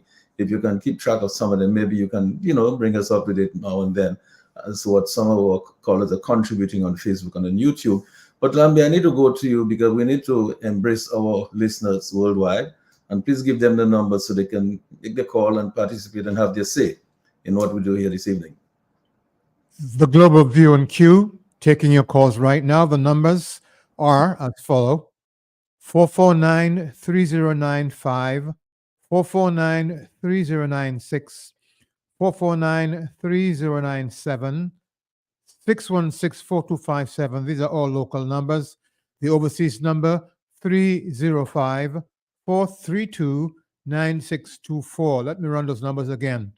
449-3095, 449-3096, 449-3097, 616-4257, 305-432-9624. And we already have a call on the line. Caller, please go ahead. Good evening, Lambi. Good evening. G. Good evening. Dr. Fontaine, Simeon, and Big Brother Andre. Good evening. How are you doing? Yes, good evening. Good Hello? evening. Yeah, Mr. G, Yeah. the last time I talked to you on the program, I was saying to you clearly that me personally, and this is Bob Marley, Leroy Schilling for talking to Mr. Gino. Everybody know Bob Marley voice. Okay, that's good.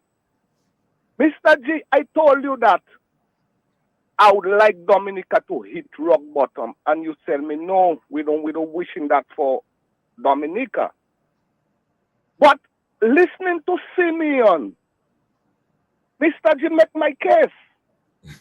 Simeon has made my case perfectly clear. People cannot be suffering, Mr. G.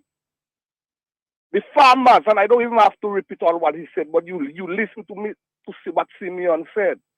And you have to wonder, why can't we stand up for ourselves? Why are people so afraid to stand up and defend their livelihood, their democratic rights, their way of life? Why are they so scared? Is it because of the $200 they get in, or because of they might get a job, or they scared they might get victimized or don't get a promotion? Mr. G, anybody or nobody with common sense will understand what is the reason why Dominicans cannot revolt and say, enough is enough. And I for sure know throughout history, dictators have never come out of power through the ballot box, Mr. G. That electoral reform, if Dominicans get it, we're going to get it in a way that these guys will still maintain the winning legacy. When you have this bold-faced corruption in your face, you have incompetent, you have square pegs in wrong hole, you have people that come into politics not to serve the people, but to fool their pocket. That is the reality Dominicans are dealing with. Big contracts, no bidding contest, no competition. One man getting all the contracts, build airport, build houses, build hospital, build police station, build everything. One man, and the Dominican that live in Dominica, who guarantees a right under our constitution to make a decent living, cannot get these jobs. Mr. J don't have no choice to say when these people back is against the wall, that's when they're gonna feel as who feel it knows it. Because everybody feeling it, as Simeon said, the teachers, public servants, even the policemen, the nurses, public work, sport workers, nobody, business people, nobody's doing good. And why everybody's silent? Because they just put a little butter on the mouth or something. Mr. G, I'm sorry to say, but if Simeon says a spirit, I don't know what it is, but that's why he says we have to hit rock bottom, because Thompson gave us some figures earlier on in some program as to our debt ratio per GDP. 108%. And the rate we're moving at 7% a year for the next 4 years, it's going to collapse. We could see what happened with the passport money, all that geoformal. They say they had all the money, they got people, and now they're going to Dominicans to guarantee a loan to finish, or I don't know what. This is nothing these people doing. I haven't got no confidence. I'm sorry. I just know it's a fraud. Well, They don't care about them. That's people that really don't care. They don't worry. Even if you suffer, they have everything. They have 10 SUVs. They have big houses. They have mansion. Who got hotel? Who got free land? Who got free houses? That's what Dominica. That's the reality we have to deal with. Jump by jump road. That is what it is. We cannot run away from it. And I'm saying the only way to get rid of what's going on in Dominica, Dominican have to stand up and hit the street. The electoral reform can't cut it for me, Mr. G. I'm sorry. I'm listening. Good program. Thompson, I'm listening to you too. Thank you. And Dr. Andre, my big brother. Thank you. But Bob Marley, I don't hear your big brother or anybody disagreeing with you here. I just want to see whether Lambi, if you don't have another call right now, I want to go to Dr. Andre. Just make me a big sign, high sign, Lambi, when you have a call. And we'll just interrupt. I hope my panelists wouldn't mind if we interrupt and take the call. But Dr. Andre, let's talk solutions, because you see, everybody's looking for a solution. When you listen to Bob Marley, you listen to everybody you listen, they want solutions. We have to find solutions for all those various elements they're talking about. But ultimately, it has to be to get good governance so that you can put people in place, take up the square pegs from the round holes. You know, put people who are competent, who can give you the results that you want. So let's talk solutions, Dr. Andre. Well, look, the good thing is, the good news is that the solutions are hidden in plain view. We don't have to spend money, time to find the solutions. The solutions to good governance is right there. What we need to do is to ensure to rescue our institutions of governance and the checks on our democracy, the checks on autocracy, the checks on undemocratic governance. There's no mystery about what the solution is. The people have to act in a fashion that reflects their own interests, to act in the interests of their country. They can't continue to act in the interests of a few, a filthy few, who insist, or who has, quite frankly, imprisoned the wealth of the island for themselves.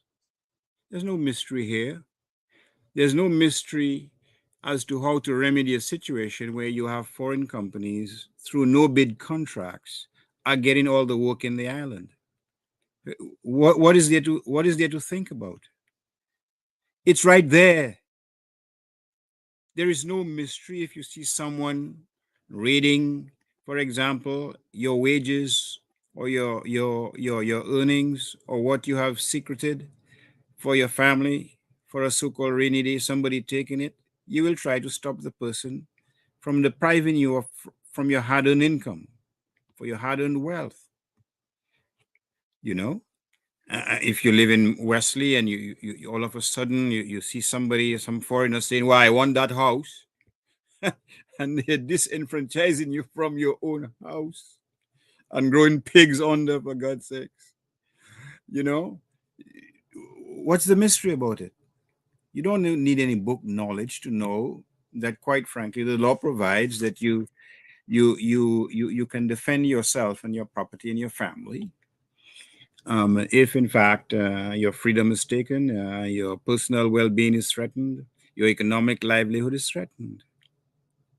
Very, very simple. And if Dominicans come to the realization in the new year that we have to stand together to protect our heritage, to protect what we've worked at, to protect our ancestral lands, to protect our jobs.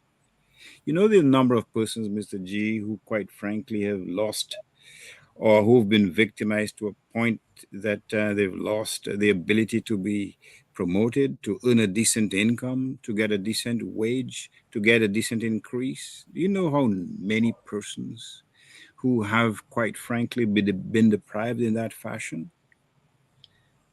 Lots, thousands and thousands. But again, the question is, why should they be satisfied to maintain their silence in the face of growing and gnawing iniquity? And they have to come to a realization because they have no option. They have no option. It's not as if they have a choice. I mean, they may be content for a certain period to just be ignored and to be depressed and to be deprived and to be down-pressed. But after a while, when the bottom of the tub drops out, you know, they will have to say, look, there ain't going to be any white knights coming to our help, quite frankly, because the good book tells us that we have to stand. There are all kinds of parables. Stand up for your own, even when the odds are almost impossible. That's the story of David, for God's sakes. That's the story of those lepers who asked for help and they received help.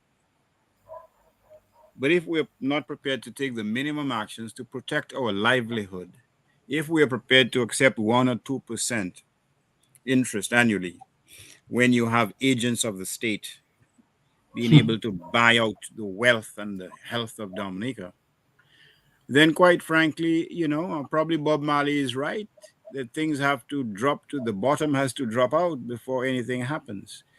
But we cannot despair. We have to continue to believe that therein lies within us the ability to seek our own redemption.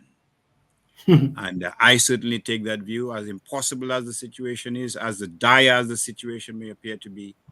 I believe, quite frankly, that that innate ability to pull ourselves out of this quagmire or precipice exists.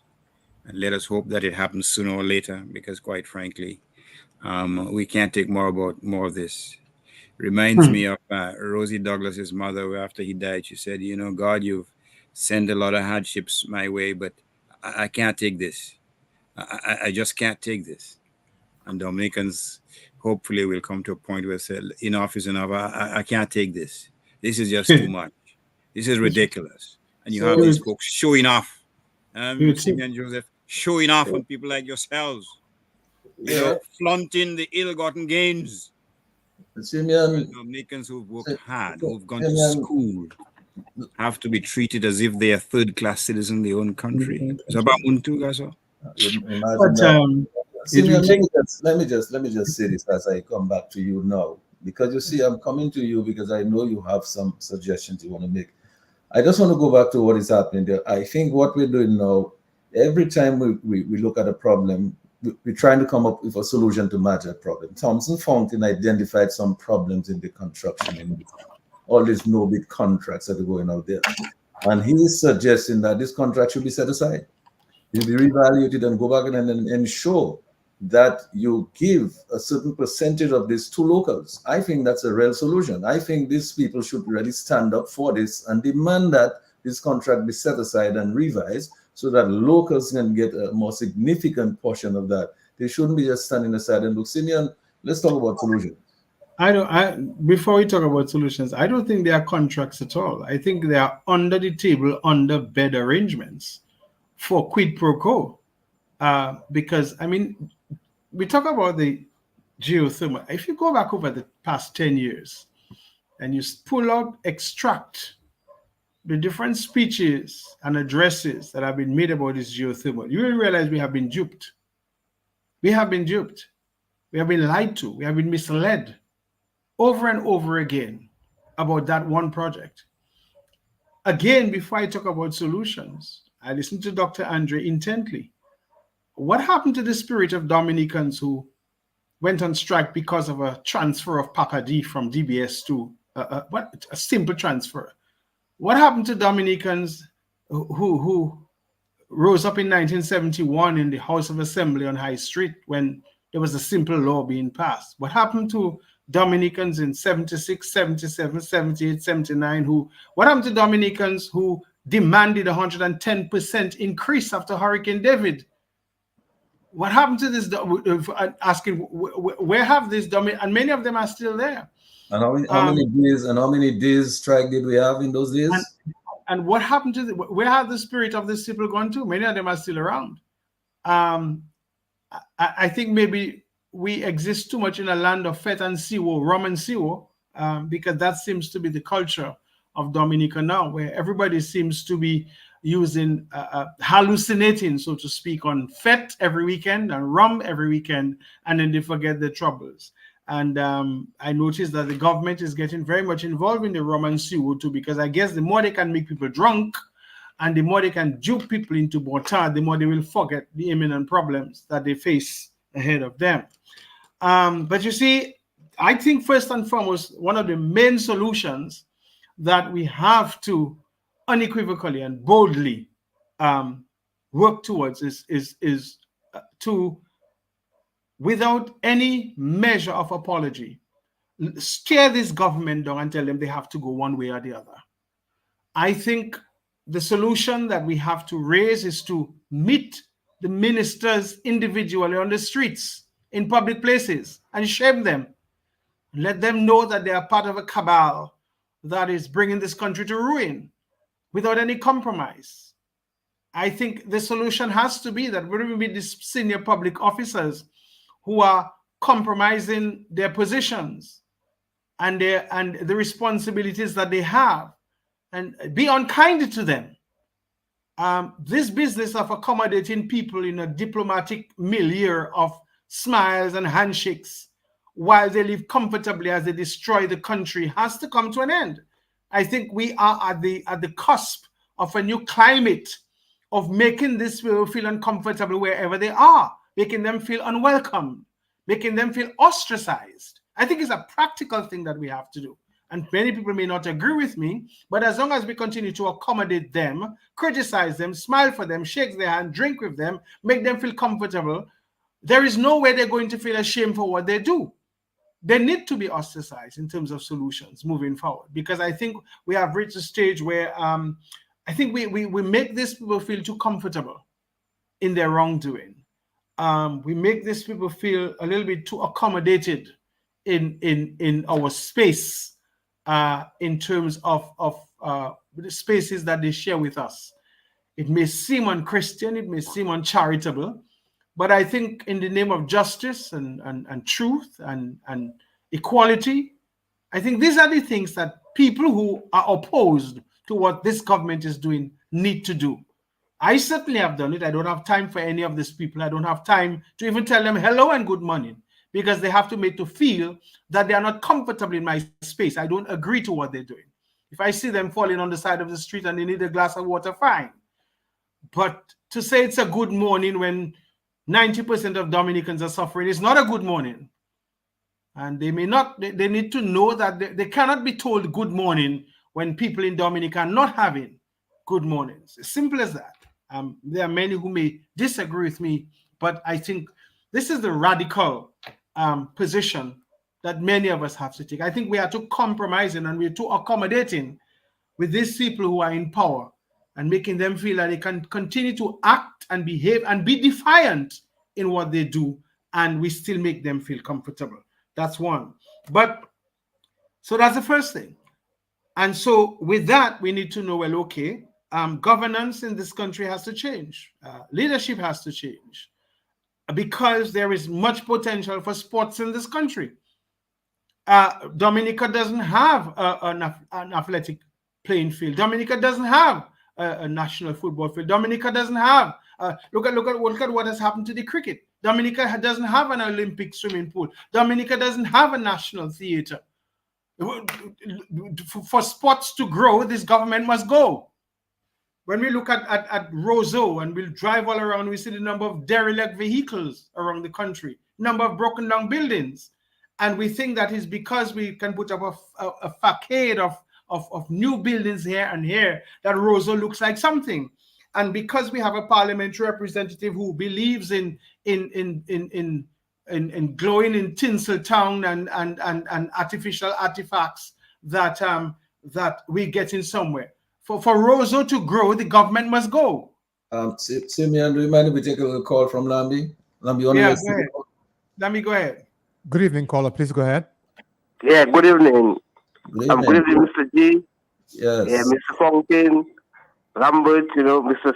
Joseph, yeah, good guy, always coming up hard, good facts, good evening to all Dominicans, hope you have a blessed 2024, and Skerrit must go. Prime Minister Peters want all these guys convinced and conscarried. He said while he was stretching his hand for help, these guys were stabbing him in the back, and they take over. They made a coup d'etat. Vincent Skerrit made a coup d'etat against Peters, and they take over. And they Skerrit say, hip hip hip hooray when Peters died. Skerrit say, hip hip hip hooray, hip hip hip hooray. Peters warned all you about these guys. Don't take Peters, may his soul rest in peace. Take Mr. Charles' words, my brother. These guys are dangerous guys. These guys are poisonous guys. These guys came into politics to enrich themselves. Nothing more, nothing less. Rosie Douglas had give them a suit when they was coming to sworn in parliament. But it was a suit they had to own their name. Today these guys have Gucci, Prada, all kind of luxurious life, lavish lifestyle, CO, and the people is in poverty, misery. Skerrit must go, Dominicans. Time to wake up and take out this guy. This guy is a wicked and an evil guy. Yanis Cabal, all of them. Thank you very much. Thank you for that, caller. You want to take another call, Lambi? Yes. Caller, please go ahead. Yes. Good evening, gentlemen. How are you all doing?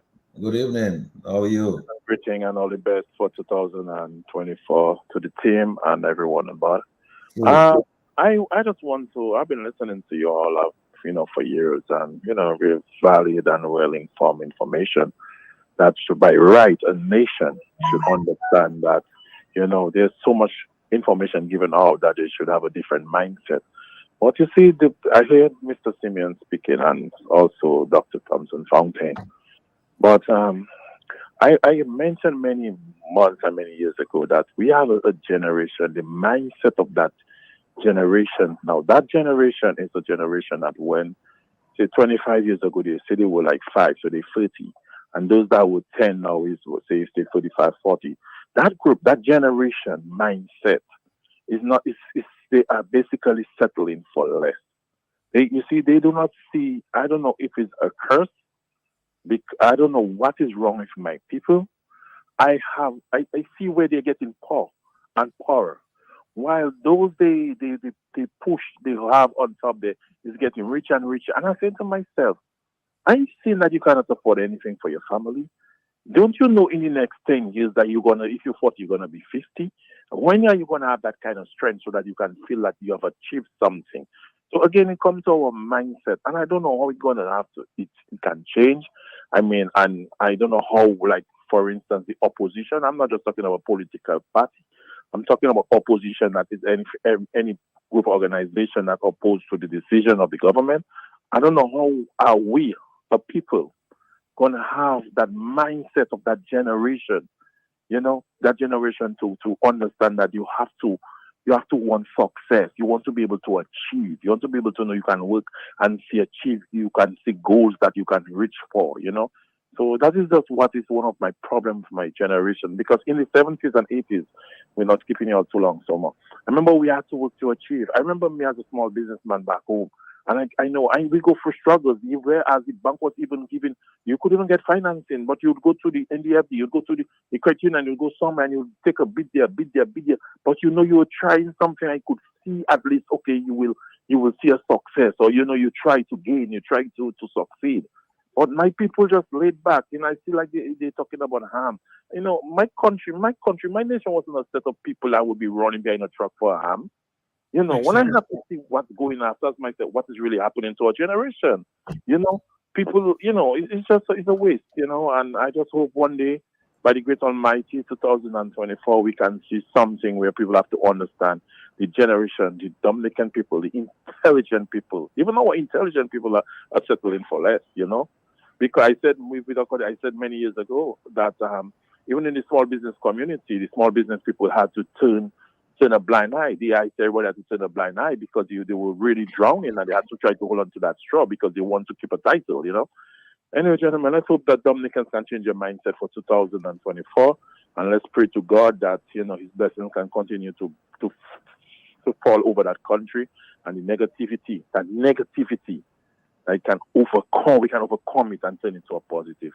Bless one to all of you all for 2024. God bless you all. Thank you. And thank you so much for your contribution. Simeon, you wanted to complete some of what you were saying. Well, you know, I'm saying the way forward, you see, I think basically in a nutshell is Dominica is not going to grow at all with this government in power. And I think for Dominica to grow, this government has to go economically, in terms of education, in terms of culture, in terms of our own productivity. You know, look at all the things that St. Lucia is producing for export. Look at all the things that Grenada is producing for export. Okay, countries with less resources by Dominica by far. Okay, and we have to ask ourselves, why are we that way? Are Dominicans really realizing that for a country to grow, that you need a good government? And a government doesn't reside in one man.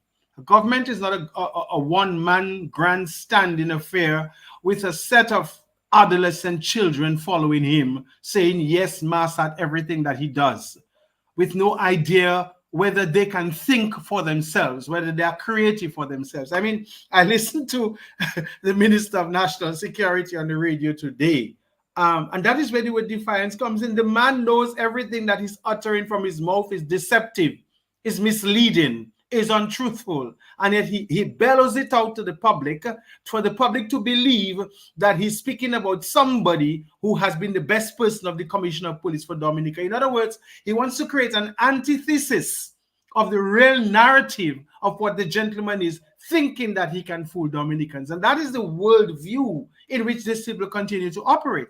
And as long as Dominicans continue to drink that poison, they will continue to believe that things are all right.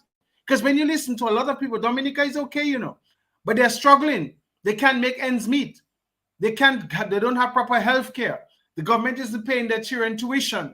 The doors are not opening to them. They can't save. They don't know where their next meal is coming from. But Dominicans is okay because somebody tells them Dominica is okay, you know. And I think we need to transcend beyond that. We need to open, and that is where you see again, Mr. Gregoire, a certain level of leadership must emanate in Dominica.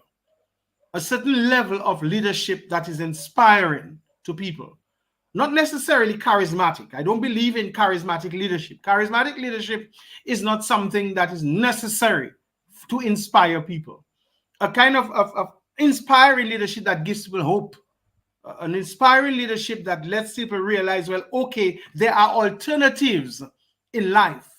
An inspiring leadership that lets people come to understand that, hey, my future and the responsibility for what I do comes from me, not from somebody else. And Dr. Andre alluded to that, because we have reached a sad state in Dominica today where the majority of anybody who's under 35 years will tell you that for anything to happen in Dominica, it must be done by a foreigner. And it's being done by this government. It's so-called Labour Party. Do you think Mr. Libla would have thought like that? Do you think anybody from Mr. Libla days who proposed a germane approach to developing Dominica, or even Patrick John or Eugenia Charles or Edison James, or even Rosie Douglas? Rosie Douglas was a champion for propositioning what is local and what is our own. And what we have today is a government that lets people believe that everything that has to be done by overseas. I can tell you there's one recipe for that. The level of corruption has to continue. The level of corruption and kickbacks has to continue. And they know that the more foreigners they invite, and the simple extension of an airstrip, less than 10,000 square feet, they have to bring in a whole ton of people from Barbados to use a backhoe and to level land and to put colas on a piece of land. When our first airport was built by Dominicans way back in the 1950s, that everything in Dominica has to be done. So they're telling people that, and they believe that, and you listen to a lot of people. Sadly, university graduates, professionals, young men and women who have been to universities all over the world will come back and tell you that they agree that for anything to happen in Dominica, professionals, trained professionals, will still agree to the fact that, and admit the fact that many of them I know are applying to the geothermal as underdogs. And I'm aware of that, you know, and we have to inculcate in the minds of our people that Dominica belongs to them, that the progress of Dominica is in their hands. And the only way they can capture their own progress in their hands is to make a solid statement that for any sector of Dominica to grow, this government must go from top down. All of them have to vacate their seats and allow Dominicans to breathe a breath of fresh air so that the different sectors of Dominica can begin to produce and grow, and Dominicans can now begin to take ownership of their future and their progress. Simeon, let's take another call from Lambi. Good evening, caller. Please go ahead. Yes, Lambi. Good evening, and good evening to all the gentlemen. I am listening. Your program has always been an interest to me because I am not at home, but home is inside of me, and I have to listen to whatever is going on at home. Yes, I heard Mr. Joseph said that, people should confront the ministers, when they probably are walking the streets. But even when the Wednesday walkers to take to the street, it's like they are almost arrested. So for people to be confronting the ministers, don't you think that they will send the police to arrest people? I'm not inciting any violent confrontation or any of that sort. That's not what I'm saying. Okay. There are ministers who call me and I tell them, don't tell me hello. Don't call me. I don't want your hello. I tell them that. There are prominent Labour Party people who meet me and I say, you're part of the cabal. That's what I do. Well, hello? Yeah. I'm not inciting. I think Dominica is under a spell. That bite and that drive that we had in the 60s, 70s, and 80s is no longer there.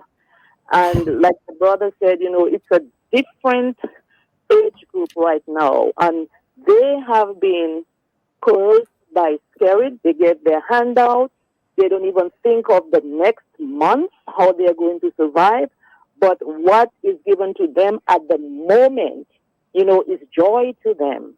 So it becomes a pattern. It's like when I was growing up, my grandmother, she never went to school, but she was an entrepreneur. She used to sell cocoa, coffee, every crop that she grew, right?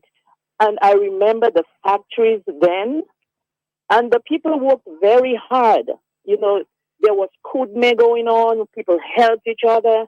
And a lot of the people did not even have an education like our young people have right now. So what's going on in Dominica, it's not natural. I don't think it's anything natural. That Dominicans cannot even talk. It's just ridiculous. I just cannot understand it. I cannot put a finger on it. But continue to let the word be circulated throughout the world, because I always listen, most times actually, and this program is very, very enriching and very educational. Keep up all the good work. Yeah, well, thank you so much. Night. Well, thank you so much, and have a great new year as well. Thompson, Simeon offered a solution. And Simeon said, for Dominica to grow, this government must go. Now, I have been on the record on this program for many, many months, many shows saying this. If you keep any one government in office too long, you're going to kill your democracy. You cannot have if you love democracy, you cannot sustain your democracy by just keeping one government in office. All right? So I agree with Simeon. It is time to make a change. Now, it is important, no matter how much we talk, it is important now that Dominicans who believe in democracy, people who like democracy, reasonably like-minded thinking people, must put their heads together. It is time. All these little side shows here and everybody want to do their own little thing want to be a big fish in a small pond, this is not going to cut it. That's exactly what this regime wants to happen. And it seems to me that Dominicans have to make up their mind now. If we love our democracy, we want to preserve it. And in any event, we see the result of bad governance. For 20 years, we have seen the result of bad governance. It's affected our lives in a terrible way. Simeon told you, if you're looking at this thing vertically, it's down. A lot of people are going. Lambi, before I go to Tom's, you want to take a call? Yes, please. Caller, please go ahead. Yeah. Good night. Good night. Good night. To all the guys. Thompson, especially good night to you as well. Yes, good night. Good night to you. Yeah, how you do? All is well. Thank you. Okay, that's your boy from the northeast. All right. I can pick up the voice, so. Okay, I good. I'm glad you did. You know, I was suggesting to you our only way out in Dominica right now is agriculture. The short term. Oh, okay. I know who it is now. I remember. Okay, good. The short term to the medium term action now is agriculture. There is no long term that can revive Dominica right now as it is. And agriculture is the only way. We just need some cash for labor, for farmers, and then because we have the market around now. Oxers are looking for stuff and they cannot get. So it's the only way out for now. We need a short-term way to go ahead, and that's the only way. There is no medium to long-term that can revive Dominica now than the short-term. And then agriculture is the only way. I don't understand why these governments don't have the foresight to even see that. Where was those advisors? Where is even the Minister of Agriculture to advise those people? Which I think he know better. Something is just not right about this guy. And Simeon said it. They have to go. And for Dominica to grow, really and truly, those guys have to go. And one lady said, in the 70s, it looked like we forgot about the Cool Wash. We're not instigating. But if that's the way, that's the way. Something and have a good program, man. Have a good rest of the evening. Sometimes when I speak like that, I even get a little emotional. But I wouldn't use the language that I'm not supposed to. Have a good evening. That's all right. Don't use it. That's okay. We get your point. Thompson, yes, I want to continue on this, what I was saying to you, but I also want you to comment on what this man has just said. Because, for example, can you think, we're talking solutions. If, for example, right now, we could just buy up, and you started doing it with Danny Lugie, remember? If we were to just buy up all of the farmers' produce every week and just keep giving them that cash flow and find markets, either to sell the products overseas or to convert them into, add value to them and convert them into other products, if we could only do that to start with, that would put a lot of immediate cash flow in the economy. A lot of people's lives would be fixed, just like Leblanc did it in his time. And then we would see, instead of $214 million going outside, you'd see a lot of that money ringing in the cash registers all around Roseville and all around the little shops in the countryside. That is what you would see, because the cash flow would be there. Because every week the farmers, just like Gis was giving it every week. But I want you to also comment on the solution, because it seems to me, if the problem is good governance, if what you need is good governance, and if we're saying that we can see, I mean, you can see the evidence. I mean, keeping a government in there too long is what we get today. That is the result is what we have today. People have to depend on little handouts of $200, $300 every election cycle. That cannot be the way Dominicans want to live. That's not the way we're used to living. I don't think Dominicans want to live, but they're too scared to come out and talk about it. So some of them just say, okay, let me just wait for it. I believe, Thompson, that it is time for Dominicans to make up their minds. in the interest of democracy, they have to change their governments now and then. And what must happen is Dominicans, right-thinking Dominicans and groups and organizations, political parties, must put their head together in the interest of the country, come under one umbrella, and to create an alternative where you have good people can provide good governance. I want you to try to address that because you're the only one of us here who is wearing a political hat tonight. Look, Mr. G, my heart truly goes out to the people of Dominica. And this last gentleman who called, I engaged him in a conversation in Woodford Hill a few days ago. And we are talking about agriculture and how we can bring agriculture back. And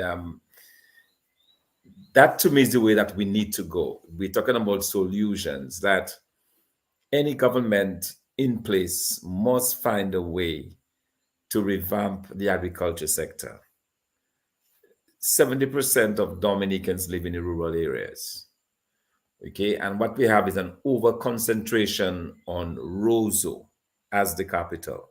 So if you want a birth paper, you have to pay 10, probably if you're coming from Grand Fond, you pay $30 transportation or $20 or $40 transportation, plus another $20 to get that. So you're paying $50 to get a birth paper that you could have a service out in the rural areas that could provide that. So you would be able to, if you like, spread out the government or spread out some of those services out of Roseau to reduce the cost of people traveling. So you don't have to take an entire day, for example, lose an entire day from your farm to come to town to get a birth certificate or marriage license or anything of that sort. So the solution is to energize these rural sectors. And the best way to do it, the easiest way to do it really, is by revamping agriculture. Okay, and this government has destroyed the agriculture sector. So it needs to be rebuilt. We rebuild the agriculture sector, but we rebuild it in such a way that we don't only focus on exporting our raw material. Because see what's going on. We export plantains to Antigua. The farmers get $1, $1.25. The Antiguans transform that to chips, and they probably get like $8, $9 on the same pound that they pay. They pay $1.25. They probably end up getting $8 in Antigua because they convert that to chips and they export to Europe. Right? So we can energize our agriculture in such a way that side by side with the agriculture sector, we have a agro-processing sector that will process the chips, that will process the wines, that will process the fruit juices. We can do this. Why is that so hard? All of these millions of dollars that have been spent on geothermal, a fraction of those hundreds of millions of dollars spent could have revamped the agriculture to the point where the 70% of our population, they're energized, they're now making money. That's one solution that I would offer tonight among the other. But I would like people to think about this. I would like to really speak to the powers that be and to the people of Dominica. Let them know that the kind of heartache, the kind of suffering, the kind of pain that our people are in can be avoided. And the way you avoid it is by putting resources into an agriculture sector and have that as a start. Because once you revamp the agriculture sector, next comes manufacturing, and suddenly you need to be constructing all of these new buildings, these new complexes and so on. People are now building their own homes. They're now going to, they're going to be asking for monies to build and so on. Your housing starts, the construction goes up. You have the insurance services to join that. You have the banking services that's going to be expanding because people have money. So that is how you energize, and that's how you move an economy. That is how now Dominicans living overseas now say, maybe I can go back to Dominica and get a good paying job. So I don't have to be in that 480, taking all of that minus in Colorado or New York when it is cold. I can probably come to Dominica, live a good life and have a good job. That is what is needed. And that is what my party offers the people of Dominica, a deliberate change, a deliberate difference from what we have. A party that cares deeply about the people of Dominica, a party that will invest in the lives of Dominicans, will invest in the agriculture sector, will put enough resources into the agriculture sector that we can replant the coconuts, we can replant the bananas, we can replant the plantains, and we can go into new areas of agriculture. We can revamp our essential oil services. We can plant bay leaf in areas where bay leaf flourishes and do a serious essential oils market that is backed up by a perfume industry. You know, there is so much, Mr. G, that we can do in Dominica that can create opportunities for the people of Dominica. That one, we will arrest this migration of our young people, because now we'll have our young Dominicans now will be able to go into the lab. They'll be experimenting with different mixes, with different things. Our young girls will be experimenting with making different kinds of makeups, different kinds of creams and so on. They will stay there. They'll be energized. They will be engaged. Our young people will be able to, operate apps or set up apps to find new markets, to find competition, to find resources. So much we can energize and we can bring, and that is what is needed now for Dominica. So while I agree there is a cloud over the country, there's a lot of doom and gloom because people are hurting, people are suffering in ways that is just unbelievable. I mean, some people are going without dinner as we speak, without supper.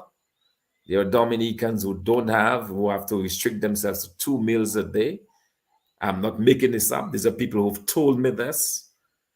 So we're in an extremely bad way, but it does not have to be that way. We can do enough in agriculture. We can do enough in manufacturing. We can do enough in the blue industry. I mean, look at the number of jobs that are available online. If only it can be sourced and we can reach out to companies who want to outsource, stuff like, building apps or maintaining websites and doing those things within the knowledge industry within this blue economy. A lot that can be done, Mr. G. And, I don't want to come out as just a complainer. Right. And what I can offer to the people of Dominica is that we have ideas, we are working on stuff that we can bring to the fore, which will tackle the unemployment problem, which will tackle in particular the youth unemployment situation, which will get our young people again interested in school, interested in learning, which will rekindle hope and desire in our young people to innovate, to work hard, and to think and dream big. And that is what we're all about with the United Workers' Party under my leadership. Rekindling this hope in the people of Dominica, rekindling this desire. I can promise the young people of Dominica that we will not condemn them to a life of simply planting flowers. Okay, I want to repeat that. We will not condemn the young people of Dominica to a life of planting flowers. We want our young people to be innovators. We want our young people to earn wealth. We want our young people to be doing things, to become creative, but we need to give them the means to do it. And they can do it and they will do it. And that's the kind of inspiration, that's the kind of thing that I think that we can offer to the people of Dominica. It's not just about talking. It's about a sincere commitment to the people of Dominica, a sincere commitment to believing that we can do better than we are doing right now. We have lost, believe it or not, we have lost 2 full decades, 20 years. That's almost a lifetime for a lot of people. We've lost a lot of time under this Labour Party government. And I think now is the time for the people of Dominica to say enough is enough. You've had your turn. You've done enough damage. Please excuse yourself and let the people who are truly concerned and committed to this country be able to do those things that will create those livelihoods, create the wealth, create the well-being, and make Dominica a truly joyous place to live and to enjoy. Yeah, well, thank you for these solutions again, and Thompson Fontaine and Dr. Andre. We're just sort of winding down, and in terms of solutions, any further thoughts on some of the areas that you can see some solutions to help the situation to to evolve and to change all this malaise that seemed to be affected the country over the past few years? Well, the bottom line is very simple. I mean, everything that Thompson talks about is laudable. But the fact of the matter is that if you don't have a philosophy of empowering your own people, then all the talk about resuscitation of the agricultural industry will go to naught. Because if you start with a proposition based on the past history and the past experience, that the government does not seem to want to empower people by having them produce their own wealth and their own independence. Note the last word, please, independence. If that is what obtains and that is what stocks Dominica as we speak, then clearly the ultimate remedy will be to get a political entity, a government, which has the well-being of its people at heart, which wants to empower people, which want to see them prosper, which want to see them build their own buildings and send their own children to school and to have their own vehicles and to have a decent standard of living. So that is the fundamental problem. To inculcate this philosophy, we can call it the Lazarus Project, resuscitating, rejuvenating Dominica. And that can only be done if there is a mindset that the Dominican people should be empowered, just as they were in the 50s, in the 60s, in the 70s, in the 80s, in the 90s. They should be empowered to become masters of their own house. You know, I mean, we know what happened to, for example, Severin McKenzie in terms of his toilet paper facility years ago, at a time when Venezuela needed toilet paper because he was perceived to be a non-supporter. It was deliberately decided that he would not get that market open to him, despite the fact that it is Dominican workers who would benefit. And you've alluded to the project of Thompson and Danny Lugay. Local farmers were discouraged from selling to them their produce. Can you imagine this? So the evidence is quite clear. The goal of the government is not to empower its people, it's to enslave them rather than to empower them. And therein lies the problem. So, you know, if that is the mentality, then quite frankly, we have to change that mentality if we are interested in progress, real progress, human progress. Getting people to earn a living wage as opposed to a wage which will just enable them to buy the bare necessities of life and to be broke at the end of the week or the end of the month. We have to change the philosophy totally. And that is why it is so imperative that we have to get the right leadership to facilitate and to empower people to be all that they can be in the state of Dominica. We can produce. I mean, right now there's a local industrial young lady who has started to a little selling the cocoa and so on, and she can't find any local produce to buy to grow her business. Why is that the case? Because we haven't prioritized those things. It's tourism, it's selling passports, it's mysterious buildings, it's kickbacks. That is what is being emphasized as we speak. And probably that is why Dominicans have been cut out of the wealth creating process. Because paying foreigners, it's easier to pay them under the table, as Simeon alluded to some time ago, than to pay in Dominicans a legitimate wage so that they can provide for themselves. And we have to change that fundamental mentality. Therein lies the challenge, to change the mentality that has resulted in a state of perpetual poverty or perpetual modern day slavery. Thank you. And Simeon, as we wind down, I want to just come back to you here. Make a final comment to me as you on your final thoughts. But I mean, Dr. Andre spoke about changing the mentality. I think it's a little bit late to change the mentality of this regime.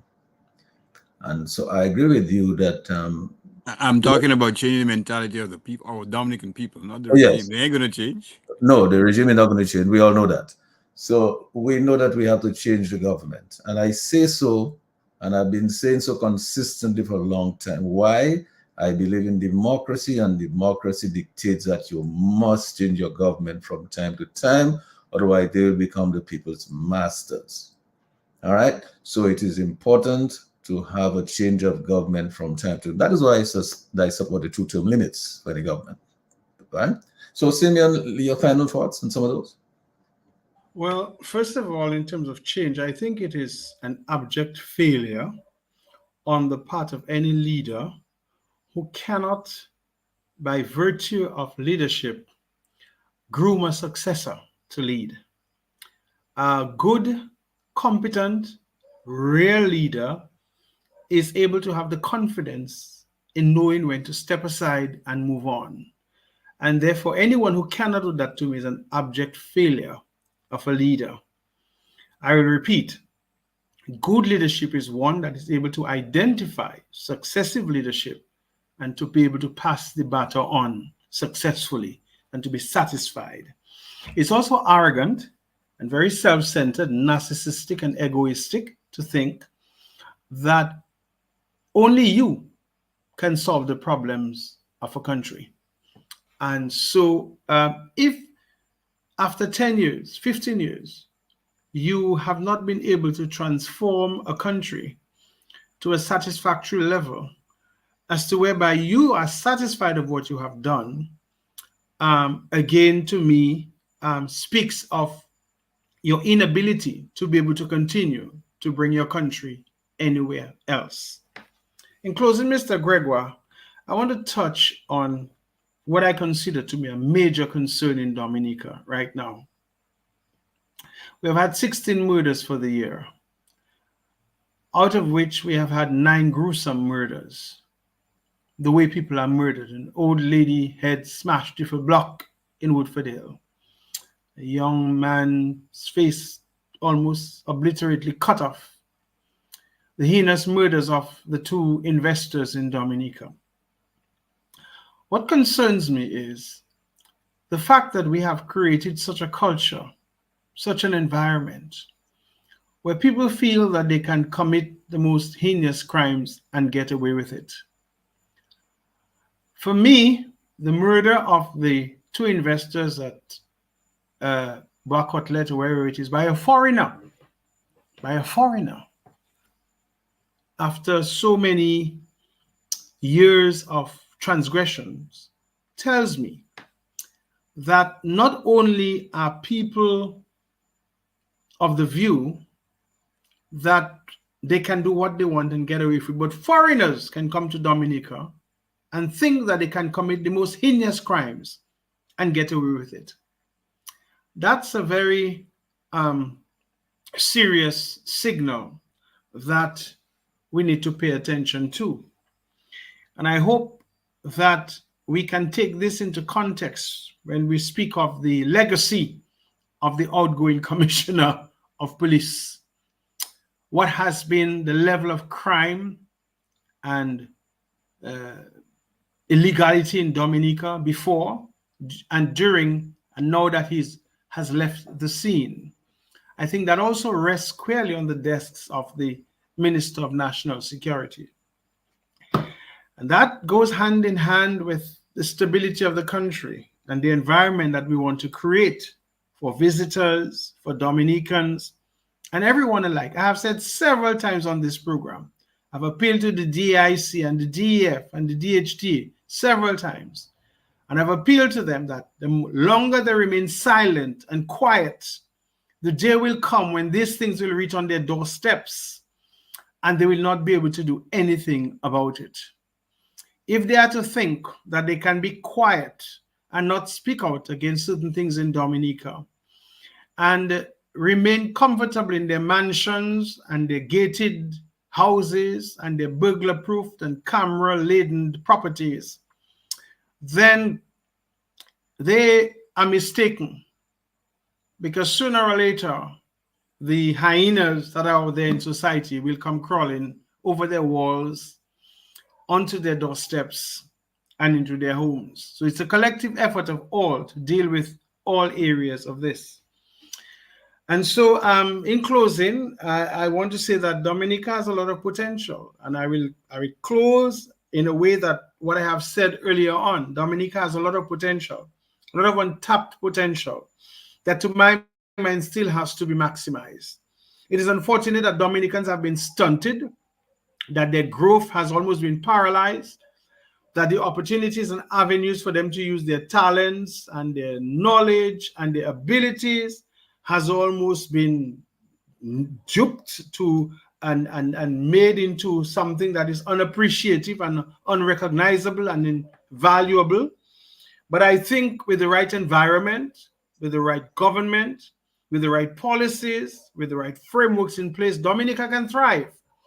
There is nothing that the other Caribbean countries have over us that Dominica doesn't have for us to thrive as equally as they are. I look and I see Dominica is the only country in the Caribbean without a Sandals all-inclusive resort right now, a homegrown resort.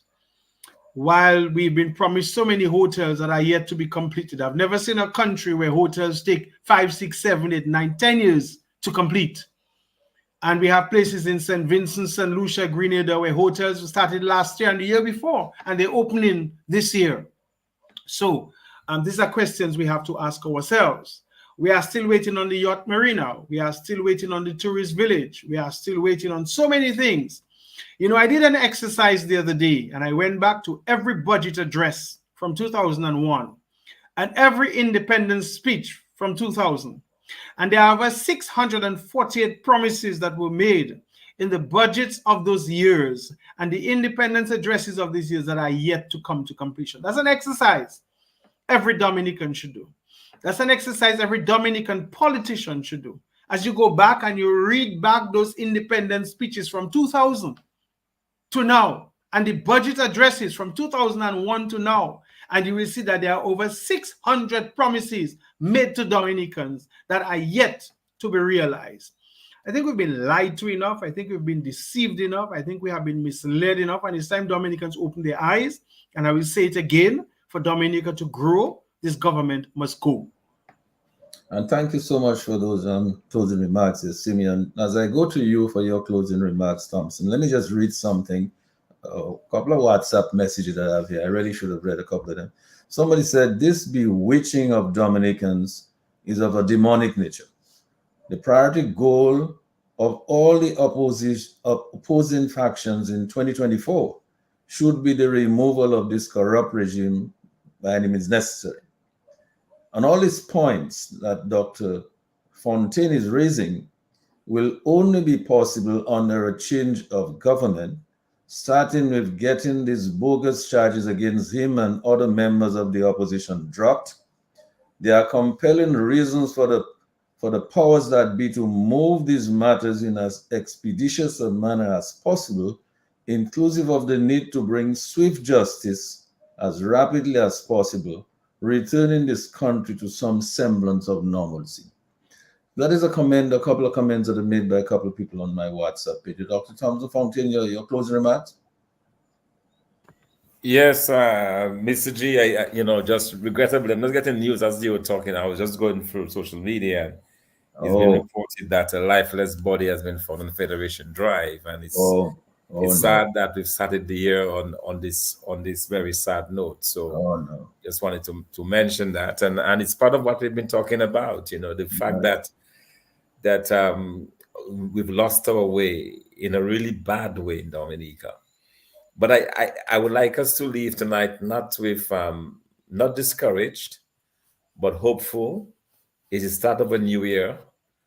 Hopeful and I know there's been some dissent as to whether or not we'll have electoral reform, but I see this as been vital to establishing our democracy and to maintaining our democracy well into the future, so that the people can truly choose the leaders that they wish to govern their affairs. And so I'm still hopeful for electoral reform to come. I'm still hopeful that with change will change around the fortunes of Dominica and Dominicans. We have the resources, we have the wealth, we have everything that is necessary within this country, including our skilled people, you know, our key resources, our people, that we can do better than we have done in the past. And indeed, after more than 2 decades of Labour Party rule, it is clear that this government has reached the end of its rope. And now it is up to the people of Dominica to demand that change that will allow us to move beyond this very dark period of our history. I mean, when history is recorded and written, it will report that this period between 2000 and 2023, 2024 was the worst in the history of this country, bar none. And so we look forward for better things ahead. We have the ideas and the different focus that we will bring, because after all, if you're concerned about the people of Dominica, if you care about the people of Dominica, you will engage in different solutions. All right. This government clearly does not care about the people of Dominica. It boasts when it sends out $208 million out of the country. It simply does not care about our people. And so we need a government that is caring, a government that believes in the people, a government that will invest in the people of the country, that will give everything to uplift the people, create wealth, generate economic activity, you know, create growth, attract new investments, attract new foreign investment, attract Dominicans to return back into Dominica. This has to be a major focus of ours, to get Dominicans back to build Dominica as they would like to, so that no longer will it simply listen to a radio program and we should hope that they could be in Dominica, but they will have reason to come to Dominica because this country will be offering them the kind of jobs, the kind of opportunities for which they can submit themselves and be a part of. And so I am very optimistic about the future, optimistic in the sense that we will do better as we go forward. And I just want to ask the people of Dominica to continue to unite, to continue, not to despair, but to unite and believe that together we can do. Together we can overcome whatever obstacle, whatever challenges there are, and that our better days lie ahead of us. And thank you so much for that, Dr. Fontaine. Dr. Andre, I agree with Thompson that Dominica's better days are ahead of it. Except that, I mean, we have to have a change, because it's clear that our history over the last 20 years or so have shown us that what has been done was done, and the results of what was done is what is facing us today, is what all of the people of Dominica are experiencing today. It's not nice. So it seems to me that there is a need for a change, new ideas, a new direction, new management, new competence, whole new governance. And I think it means that the people of Dominica should make up their minds that make sure their democracy becomes entrenched and sustainable by ensuring that they change their government from time to time. I heard the Prime Minister saying it's time for them to free him up. I think the people of Dominica should free him up. And basically, yes, I think they should free him up. I mean, it's time for him. He's been there for over 20 years in this government. I think he's right. It's time for him to go. Somebody else needs to come in and see if they can move the country forward. Dr. Andre, your final words? Yes, again, let me thank you for inviting me to be on the program, and let me invite your listeners who've listened diligently. I don't think that Dominicans should free up the Prime Minister. I think Dominicans should free up Dominica. I think Dominicans should, in the new year, to take a good hard look at Dominica's history, where we've been, where we are, where we can be, with the right mentality, with the right attitude, with the right type of effort. And because let's face it, the future of Dominica rests in the hands of Dominicans. Those who are benefiting will come and go. They will make their wealth and depart. But it's Dominicans and their relatives and their children and their children's children who will continue to come and to establish and to reinforce their stake in the island. That is where the future of Dominica lies. And I think if you believe in that future, if you think that you have the right to be here, if you think that you have the right to prosper in your own land, if you think that you have the right to be the master in your own land, if you think that you have the right to have the final say in who governs your country, if you think that you have the right to be the main beneficiary of the wealth generated by your country, if you think that governance is not a matter of giving away the resources of your country, if you think that your wealth should not be frittered away in mysterious accounts, should not become the subject of kickbacks, if you think that you are no less than anybody else in the Caribbean, if you start thinking along those lines, then the answers to your problems will lie right in front of you. There's no mystery here. We're not talking about some difficult mathematical or chemical or whatever it is problem. We're just talking about taking your rightful place among the community of nations so that the wealth that you have been blessed with on account of being Dominicans will inure to your benefit and to your future. So that is the good thing about the future. There is nothing difficult to unravel. There is no problem or mathematical solution to work towards. It's staring us Dominicans in the face. And we just have to say we're going to take our heritage, we're going to take back our country, because we want to secure it for ourselves and our future. With this kind of money that is hidden in foreign mysterious accounts, there should be no poverty in this land. There should be no hardship. There should be no unemployment. There should be paracetamol. There should be toilet paper in your hospitals. There should be funds for farmers to prosper. There should be a package of benefits for nurses and different employers, different category of employers in Dominica. The merchants should be doing well because Dominicans who earn a living wage will spend money within Dominica. They will not ship it abroad. It is the mentality that has to change. Dominica has to grasp its future by the scruff of its neck and make that future reflect their own lived experiences and reality. What else can I say? Thank you very much. Well, what we can say good night to our listeners and our viewers and our audience far and wide on Facebook, on YouTube, on live radio, on TV, everywhere you are. We appreciate you, we embrace you, we love having you with us. But I think one final thing that we can say, Dr. Andre and Simeon and Thompson and Lambie and Sherwood, all listeners, is that, if we love our democracy, and I believe Dominicans love their democracy, they love their freedom, they really want to be free, we are basically a freedom-loving people, then they should in fact ensure that they entrench it and sustain it by simply doing what? Change your government now and then. Okay? And I believe after 23 years, it is really high time to change your government. It's not rocket science. I'm not talking politics here. It's just logic. You want to do that, change your government. In other words, things are bad. They're not going well.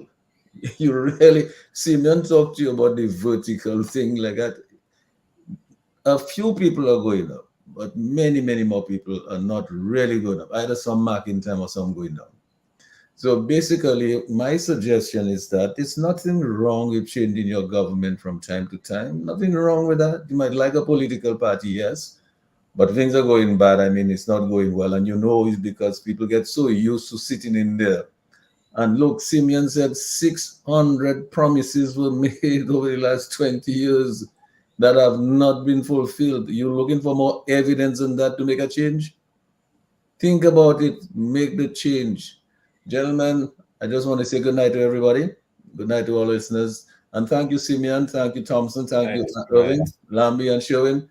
Till next time. Thank you very much. Good night. Good night, everybody on Facebook, on YouTube, everywhere on radio. Thanks, everybody. Good night. Thank you. Bye. Take care. Okay.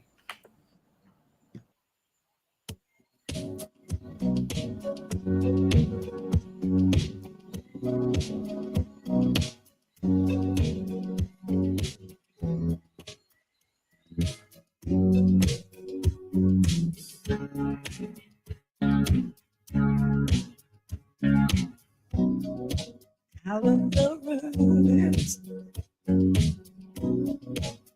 from the wreckage. Can't make the slightest mistake this time.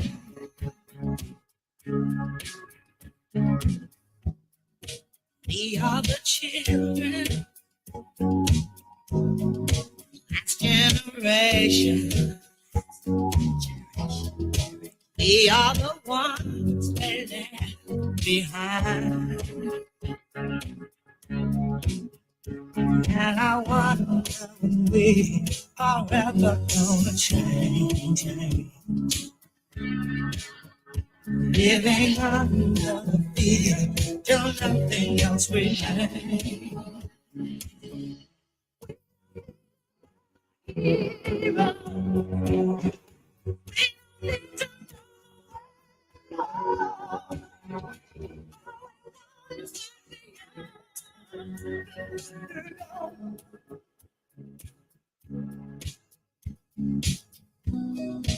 Looking for something we can rely on. Got to be something there